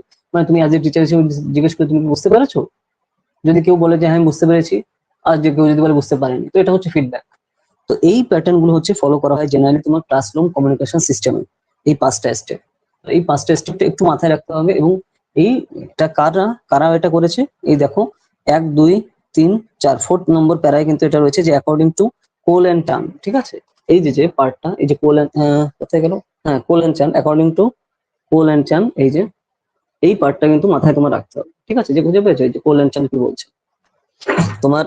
এটা হচ্ছে তোমার 4.18 পেজে ডান পাশে যে ক্লাসরুম কমিউনিকেশন ওর এর 5 নম্বর প্যারা, পেয়েছো? এটা কিন্তু তোমার মাথায় রাখা দরকার, বুঝতে পেরেছো রাখি? তো এই জিনিসগুলো কিন্তু এখানে মোস্ট ভাইটাল জিনিস এই জায়গায়। নেক্সট আছে তোমার দেখো formulation message, message encoding, message transmission, মানে একই জিনিস ওখানে যা যা বললাম ওই জিনিসগুলো ডিটেলস এখানে বলছে যে কি কি বোঝাচ্ছে। মানে যেটা আমি শর্টে বললাম যে তুমি অ্যাজ এ টিচার তুমি জিজ্ঞেস করছো স্টুডেন্টদের সাথে কোনো একটা টপিক পড়ানোর সময় কোন কোন জিনিসগুলো তুমি ফলো করছো, সেই জিনিসগুলোই ডিটেলসে প্রত্যেকটা টপিকের মানে কি সেটা বোঝাচ্ছে, ঠিক আছে। যে তুমি একটা ধরো কোনো অন্য টপিক নিয়ে নিজে ভেবে গেলে, তারপর ভেবে সেই জিনিসটা নিয়ে সম্পর্কে স্টুডেন্টদের সামনে ডিসকাস করলে, ঠিক আছে। টিচার স্টুডেন্টদের সামনে বললে এবং সেটা স্টুডেন্টরা সব শুনলো, সেটা হচ্ছে ট্রান্সমিশন হলো। তারপর হচ্ছে তোমার সেটা ঠিকঠাক ভাবে তুমি ইন্টারপ্রেট করলে, মানে তাদের মতো করে, ঠিক আছে, যে সোজা ভাবে বোঝানোর জন্য। কারণ দেখো বইতে তো অনেক সময় অনেক টাফ টাফ ল্যাঙ্গুয়েজ দিয়ে থাকে, সেই জিনিসটা তোমার মতো করে মানে যাতে স্টুডেন্টরা সহজে বোঝে, সেই জন্য তাদের মতো সিম্পল ওয়েতে বললে। এরপরে হচ্ছে সিম্পল ওয়েতে বলার পর তারা হচ্ছে আহ ইন্টারপ্রেট তাদের কাছে করে দিলে, এরপর তারা শুনলো সেটা, ঠিক আছে, যে শুনলো বা বুঝলো এই জিনিসটা ঠিকঠাক আছে কিনা। তারপর হচ্ছে তারা ফিডব্যাক দিল যে হ্যাঁ স্যার, ম্যাম, আমি এটা বুঝতে পেরেছি বা বুঝতে পারিনি। দুই টাইপেরই ফিডব্যাক আসতে পারে, যে হয় বুঝতে পেরেছি না বুঝতে পারিনি। তো এই যে যে প্যাটার্ন, এই পাঁচটা জিনিস কিন্তু এভাবে ডিপেন্ড করে এখানে ক্লাসরুম কমিউনিকেশন। ওইটাই আর কি ঘুরিয়ে ফিরিয়ে এক লাইন বারবার বারবার 4-5 বার বলে বলে এইভাবে এই পরপরই পয়েন্ট গুলো এসছে, মানে যেটা অবভিয়াসলি প্রত্যেকটা চ্যাপ্টারে ঘটতে থাকে, ঠিক আছে। ওই জিনিসটা এখানে রয়েছে। নাকি বুঝতে পারছো আমি কি বলছি? ধরো তুমি ক্লাসরুমে রয়েছে, তো সেই জায়গায় কি কি অ্যাটমসফিয়ারে স্টেপ বাই স্টেপ, তো সেই জিনিসটাই হচ্ছে এখানে আস্তে আস্তে টু দা পয়েন্টে বলছে যে আমি কথা বলবো, তুমি সেটা শুনবে, তারপরে সেটা তুমি বুঝলেবে কিনা সেটা বলবে, আর বুঝলেও কতটুকু বুঝতে পেরেছো সেটা বলবে, আর যদি না বুঝতে পারো কতটুকু বুঝতে পারোনি সেটা বলবে। এইটা হচ্ছে তোমার ফিডব্যাকের মধ্যে, মানে পরপর যে স্টেপ গুলো আসছে সেইগুলোই কিন্তু এখানে রয়েছে, ঠিক আছে। যেটা মানে পুরো সিস্টেম, মানে এই ফার্স্ট পেপারের সিস্টেম হচ্ছে তোমার একই জিনিস বারবার ঘুরিয়ে ফিরিয়ে যেটা বলা। তো সেটাই আর কি, মানে অ্যাজ এ টিচার বা অ্যাজ এ প্রফেসর তোমার ক্লাসে গেলে কোন কোন জিনিসগুলো তোমার ফান্ডামেন্টালি মাথায় রাখা দরকার স্টুডেন্টদের বোঝানোর জন্য, ঠিক আছে। তো সেটাই আর কি সিম্পল ওয়েতে এখানে বোঝাচ্ছে। 20 পেজে চলে এসো, দেখো প্রিন্সিপাল অফ এফেক্টিভ ক্লাসরুম কম্পোজিশনের কথা এখানে পরপর বলা হচ্ছে, যে এখানে কোন কোন জিনিস অবশ্যই তোমার মাথায় রাখতে হবে। এখানে দেখো যে প্রিন্সিপাল অফ ফর টিচার্স, টিচারদের কিছু টার্মস এন্ড কন্ডিশন ফলো করতে হয়, তুমি সব জিনিসগুলো করতে পারবে না। তো তারপরে মেসেজ ডিজাইন, এক একটা ধরো মেসেজ দেয় টিচাররা, মানে যে যেরকম ধরো কিছু কিছু বলো যে এই জিনিসগুলো ফলো করবে বা ফলো করবে না, এটা এছাড়া তুমি মেসেজ দিচ্ছ স্টুডেন্টদের, এবং সেই মেসেজ দ্বারা একটা ডিজাইন রয়েছে বা একটা সিস্টেমেটিক ওয়েতে তুমি সেই মেসেজটা দিচ্ছ, সেটা বোঝাচ্ছে। তারপর তোমার দেখো principle for selection and instructional method, তো তুমি বা মিডিয়ার মাধ্যমে দিচ্ছ। আগে দেখো যেরকম ক্লাসরুমে টিচাররা ধরো বই নিয়ে তারপরে হচ্ছে বলতো, এখন সেটা ধরো স্মার্ট বোর্ড চলে এসছে বা সোশ্যাল মিডিয়ার সামনে রেখে দেখাচ্ছে, বা ঠিক আছে কোনো একটা ভিডিও টাইপের সেটা দেখালো। তো এটা ক্লাসরুম আস্তে আস্তে চেঞ্জ হয়ে গেছে, তো সেটাও এখানে দিয়ে দিয়েছে যে আগে তোমার ট্র্যাডিশনাল ওয়েতে ছিল, এখন তোমার হাইটেক লেভেলের হয়ে গেছে, মানে হাইফাই টেকনোলজি ব্যবহার চলে এসছে। তো যদিও প্রাইমারি স্কুল বা কলেজেও কিন্তু একই সিস্টেম রয়েছে, যখন তোমার প্রাইভেট ইনস্টিটিউশনে এইসব জিনিস ইউজ হয়। তো তার জন্য সেগুলো সবার ক্ষেত্রে তো সেটা না। তুমি তো গ্রামীণ স্কুল, সেই জিনিসটা তুমি স্মার্ট বোর্ড পাবে না, তাই না? তুমি ধরো গ্রামের স্কুলে বা ধরো মফস্বলে যে সমস্ত কলেজ রয়েছে সেখানে তো তোমার স্মার্ট বোর্ডের ব্যবহার, ঠিক আছে, বা তোমার এইভাবে সবকিছু সিস্টেম তুমি কিন্তু সেখানে পাবে না। তো সেই জিনিসটা কিন্তু রয়েছে, তো এটাও তোমার মাথায় কিন্তু রাখা দরকার। তো তারপরে ধরো টিচার হিসেবে তোমার মাথায় রাখা দরকার তুমি কোন জিনিসগুলো বলছো, তো সেটা স্টুডেন্টরা ঠিকঠাক বুঝতে পারছে কিনা, বা সেটা বোঝার বয়স হয়েছে কিনা। তো সেই জিনিসটাও দেখার দরকার, মানে যে ল্যাঙ্গুয়েজে তুমি বলছো, মানে যে যে শব্দগুলো ইউজ করছো, সেই শব্দগুলো তারা আদৌ তারা ঠিকঠাক জানে কিনা, এই জিনিসগুলো বোঝা, সেই হিসেবে বলা। সেই জিনিসটা বলছে যে আন্ডারস্ট্যান্ড দ্য লার্নার, এই যে পয়েন্টে দেখো, এই 3 নম্বর পয়েন্টে রয়েছে যে আন্ডারস্ট্যান্ড দ্য লার্নার। তারপর হচ্ছে ডেভেলপ ইফেক্টিভ কমিউনিকেশন স্কিল, তো তোমার আস্তে আস্তে তো খুব ভালো করে কমিউনিকেশন স্কিলটা দরকার, যেন তাদের মতো করে তাদের বোঝাতে পারো, ঠিক আছে। তারা যে স্টাইলে শুনতে চায়, তো সেই হিসেবে তাদের যেন বুঝতে পারে, তোমার সাথে যেন কানেকশনটা তাদের ভালো হয়, ঠিক আছে। মানে তুমি যেন জ্ঞান নিয়ে এরকম বসে থাকলে এই যে তাহলে কিন্তু হবে না, মানে এই জিনিসগুলো বেসিক্যালি এখানে বোঝাচ্ছে, ঠিক আছে। নলেজ অ্যাবাউট পেডোলজি অ্যান্ড অ্যান্ড্রোগজি, ওই যে যেটা আমরা ফার্স্ট চ্যাপ্টারে বলেছিলাম, সেই জিনিসগুলো কিন্তু এখানে বলছে, ঠিক আছে। তোমার তবে দেখো ফ্লেক্সিবল অ্যাপ্রোচ, তুমি সিম্পল হতে ফ্লেক্সিবল হতে বুঝবে। তা ধরো কোনো একটা যে কোনো টাইপের জিনিস বা যা কিছুই হোক না কেন, তুমি যখন বোঝাচ্ছ স্টুডেন্টদের, তো তুমি যেন তুমি নিজেই ধরো লজ্জা না পাও, বা তোমার যেন নিজের মধ্যে কি বলে এটা, আহ বা তুমি যাতে ফ্রিলি সেটা বলতে পারো, ঠিক আছে। তুমি যে নিজে ঘাবড়ে না যাও, বা নিজে তুমি যেন আহ দ্বিধাবোধ না থাকে তোমার, এই জিনিসটা থাকা দরকার তখন টিচার হিসেবে। কারণ তারা হচ্ছে তোমার স্টুডেন্ট, তোমার কাছে তারা শিখতে এসছে, ঠিক আছে। কারণ তোমার কাছ থেকে শিখবে, তুমি যে হিসাবে শেখাবে তুমি সেই হিসাবে শিখাবে। তো তুমি যদি সেরকম ভাবে দেখাও যে এইটা শোনা উচিত না বা খারাপ, খারাপ বলে কোনো জিনিস নেই, তুমি কোন ভাবে দেখছো, কিভাবে ইন্টারপ্রেট করছো, তার উপর হচ্ছে ডিপেন্ড করে, ঠিক আছে। তো এই জিনিসটাই কিন্তু এখানে বোঝা হচ্ছে তোমার অ্যাজ এ টিচার বা ভবিষ্যতে প্রফেসর হিসাবে, বুঝতে পারছো? এবং বায়াসনেস যেন তোমার না থাকে কোনো জিনিসে, একদম সিম্পল ওয়েতে। কারণ টিচাররা হচ্ছে তুমি যেভাবে তাদের শিখাবে তারাই সেভাবে শিখবে, ঠিক আছে। ভুল শেখালে সে ভুলই শিখবে, খারাপ ভাবে শেখালে সেটা খারাপ ভাবেই শিখবে। আর তার দোষ কিন্তু সে মানে তুমি তার এফেক্ট কিন্তু সারা জীবন তারা কিন্তু বয়ে নিয়ে বেড়াবে। ধরো খারাপ কিছু শেখালে বা ওই করলে সারা জীবন সে মনেও রাখবে, আর ভালো কিছু করলে সেটাও সে মনে রাখবে। তো এটা তোমার সম্পূর্ণ উপর তোমার ডিপেন্ড করছে যে তুমি ততটা কাছে যাদের পৌঁছাতে পারবে, ততটাই কিন্তু তাদের মনে তুমি থাকবে। এখন তুমি পজিটিভ ওয়েতে থাকতে চাও বা নেগেটিভ ওয়েতে থাকতে চাও, ওটা সম্পূর্ণ তুমি কি করে তাদের সাথে বিহেভ করছো বা মিশছো তার উপর ডিপেন্ড করে। এটা কি বুঝতে পারছো আমি কি বলছি? এই জিনিসগুলোই হচ্ছে এখানে পয়েন্ট ওয়াইজ এখানে পরপর বলছে। তুমি যত সেখানে খুলতে পারো তুমি স্টুডেন্টদের সামনে, যত সিম্পল ওয়েতে, কোনো ধরনের কোনো দ্বিধা বিভক্তি না রেখে, ততই কিন্তু তারা ভালো করে বুঝতে পারবে। ঠিক আছে? আর তার ততই কিন্তু তোমার কাছে আসবে তারা। ঠিক আছে? আর ততই তুমি একজন ভালো টিচার বা প্রফেসর হিসেবে কিন্তু ফিউচারে কিন্তু এগোতে পারবে। ঠিক আছে? আর তুমি যদি ধরো তোমার নিজেরই লজ্জা লাগে কোনো জিনিস বোঝাতে বা করতে, তাহলে তো শেষ, ওখানেই শেষ। তাহলে মাসে মাসে তুমি খালি টাকাই গুনে নেবে, আর কিন্তু আলটিমেটলি কাজ হবে না। কারণ তোমাকে পাত্তাও দেবে না, ধরো তুমি ক্লাসে ঢুকলেও তারাও দেখবে না, বেরোলেও দেখবে না, উল্টে আরো খিল্লি করবে। রিয়েলিটি, তাই না? বুঝতে পেরেছো তো? এই জিনিসটা কিন্তু রয়েছে, এটাই ফ্যাক্ট।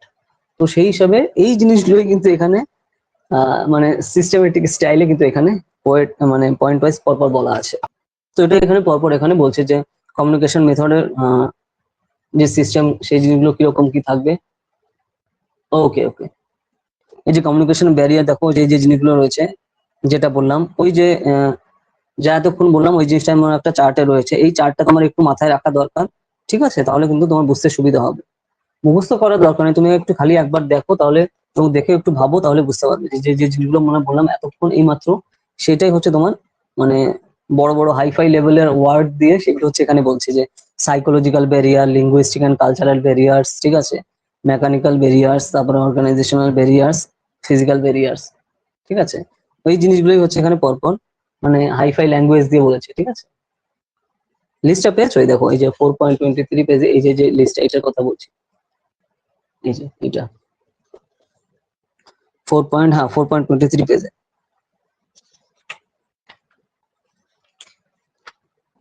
এরপর দেখো যে যা মেইন এখানে ভাইটাল জিনিস এখানে পরপর রয়েছে।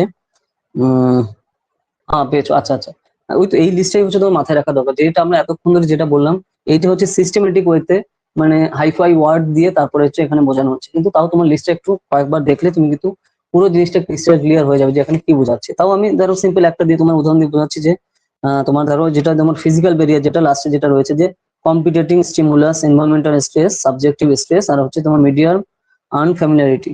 এই যে যে জিনিসগুলো তোমার এখানে ফিজিক্যাল ব্যারিয়ারে যে জিনিসটা বলছে যে বিভিন্ন ধরনের কিন্তু 7 সির কথা এখানে বলা রয়েছে যে অ্যাকর্ডিং টু 7 সি, এই যে যে কমিউনিকেশন যে সিস্টেম, এই 7 সি মানে কি বোঝাচ্ছে এটা একটু মাথায় রাখবে। যে ক্লিয়ার, কনসাইজ, কন কনক্রিট, কারেক্ট, কোহেরেন্ট, কমপ্লিট, তারপর হচ্ছে কর্টিয়াস।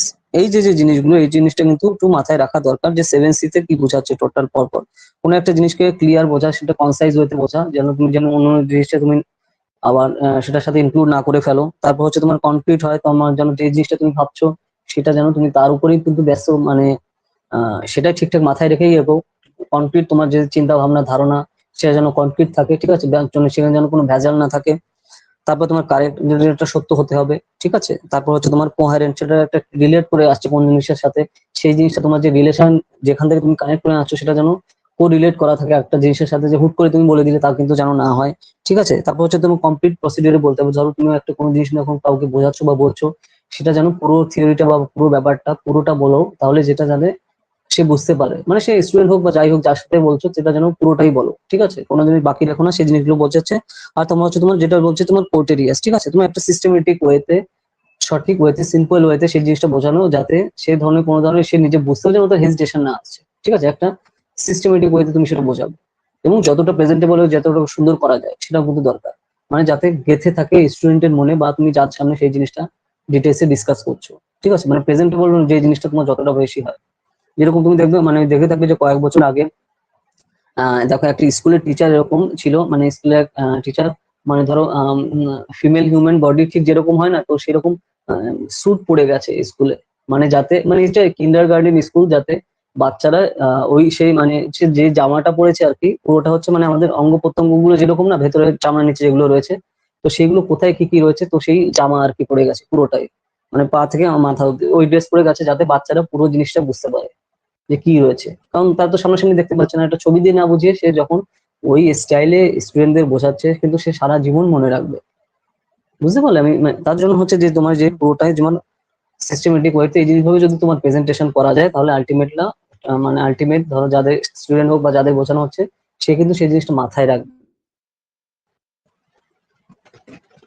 এবং সেটা মাথায় রাখবে, পরবর্তীতে আর কখনো ভুলবে না। ঠিক আছে, তো এই জিনিসটা কিন্তু এখানে পরপর মাথায় রাখা দরকার।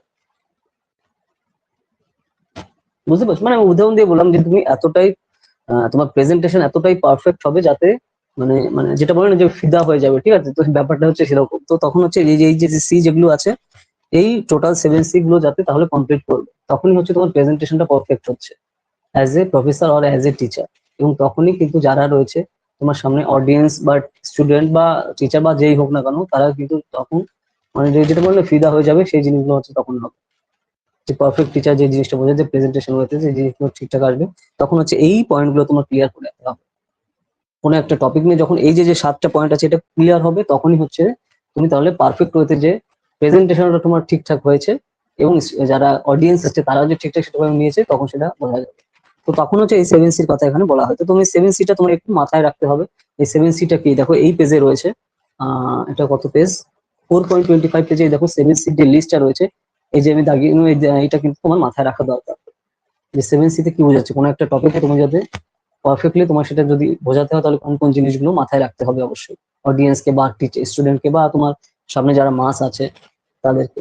এইভাবে হচ্ছে, হ্যাঁ, এই চ্যাপ্টার হচ্ছে এখানে কমপ্লিট হয়ে যাচ্ছে।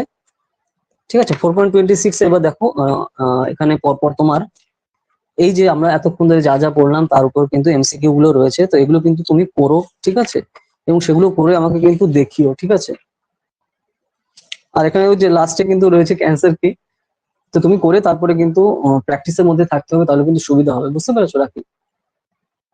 আর সেগুলো তুমি নেক্সট দিনের জন্য এভাবে করো, তাহলে কিন্তু আলটিমেটলি সেই হিসাবে আম, তো প্র্যাকটিসের মধ্যেও থাকবে। ঠিক আছে, তো এবার বলো, যদি কোনো কনফিউশন থাকে বা যদি কোনো কোয়ারি থাকে বলো, সেগুলো নিয়ে আমরা কথা বলবো। তো আজকে আমাদের হচ্ছে এই চ্যাপ্টার কিন্তু এভাবে কমপ্লিট হলো। ঠিক আছে, যদি কোনো কোয়ারি থাকে বা কনফিউশন থাকে বা যদি কোনো ডাউট থাকে, তো সেগুলো বলো, আমরা সেগুলো নিয়ে আস্তে আস্তে শুরু করবো। আচ্ছা আচ্ছা, কোনো প্রবলেম নেই। ঠিক আছে, তাহলে নেক্সট দিন হচ্ছে আমরা এই যে নেক্সট পেজ যেটা আছে, ম্যাথমেটিক্যাল রিজনিং এন্ড অ্যাপটিটিউড, এই যে যে চ্যাপ্টার আছে এখান থেকে আমরা শুরু করবো যে কিভাবে এই জিনিসগুলো করতে হবে সিস্টেমেটিক ওয়েতে। ঠিক আছে, টেনশন আর কোনো ব্যাপার নেই, কত সিস্টেমেটিক ওয়েতে সেগুলো দেখা যায়, সেগুলো নিয়ে হচ্ছে আমরা করবো। ঠিক আছে, কারণ এই চ্যাপ্টার ওটাও বেশি নেই, ওটা হচ্ছে তোমার রিজনিং এন্ড অ্যাপটিটিউড যে চ্যাপ্টারটা রয়েছে, তারপর হচ্ছে তোমার লজিক্যাল রিজনিং যেটা ম্যাথমেটিক্যাল অ্যাপটিটিউড একটা রয়েছে, তারপর হচ্ছে তোমার লজিক্যাল রিজনিং 5 আর 6, এই দুটো চ্যাপ্টার এখানে রয়েছে।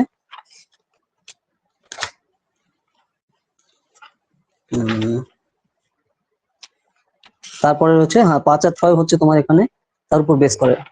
আর নেক্সট হচ্ছে তোমার ডাটা ইন্টারপ্রিটেশন, তোমার ডাটা থাকবে তার উপর ভিত্তি করে করতে হবে।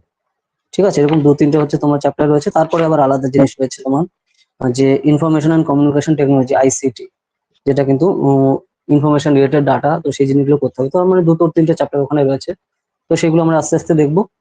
তারপরে তো তোমার পরবর্তীতে আবার অন্যান্য চ্যাপ্টার রয়েছে তোমার, দেখো এই যে হায়ার এডুকেশন যেটা রয়েছে, যেটা রিসেন্টলি ইনক্লুড করা রয়েছে তোমার।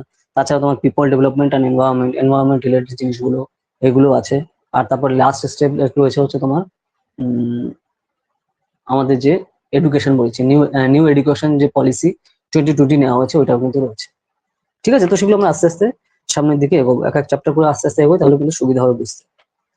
ওকে, তো তাহলে কোনো কোশ্চেন নেই, তাই তো রাখি? তাহলে ঠিক আছে, তাহলে আমরা আবার নেক্সট দিন আমরা এখান থেকে পর থেকে শুরু করবো। ঠিক আছে।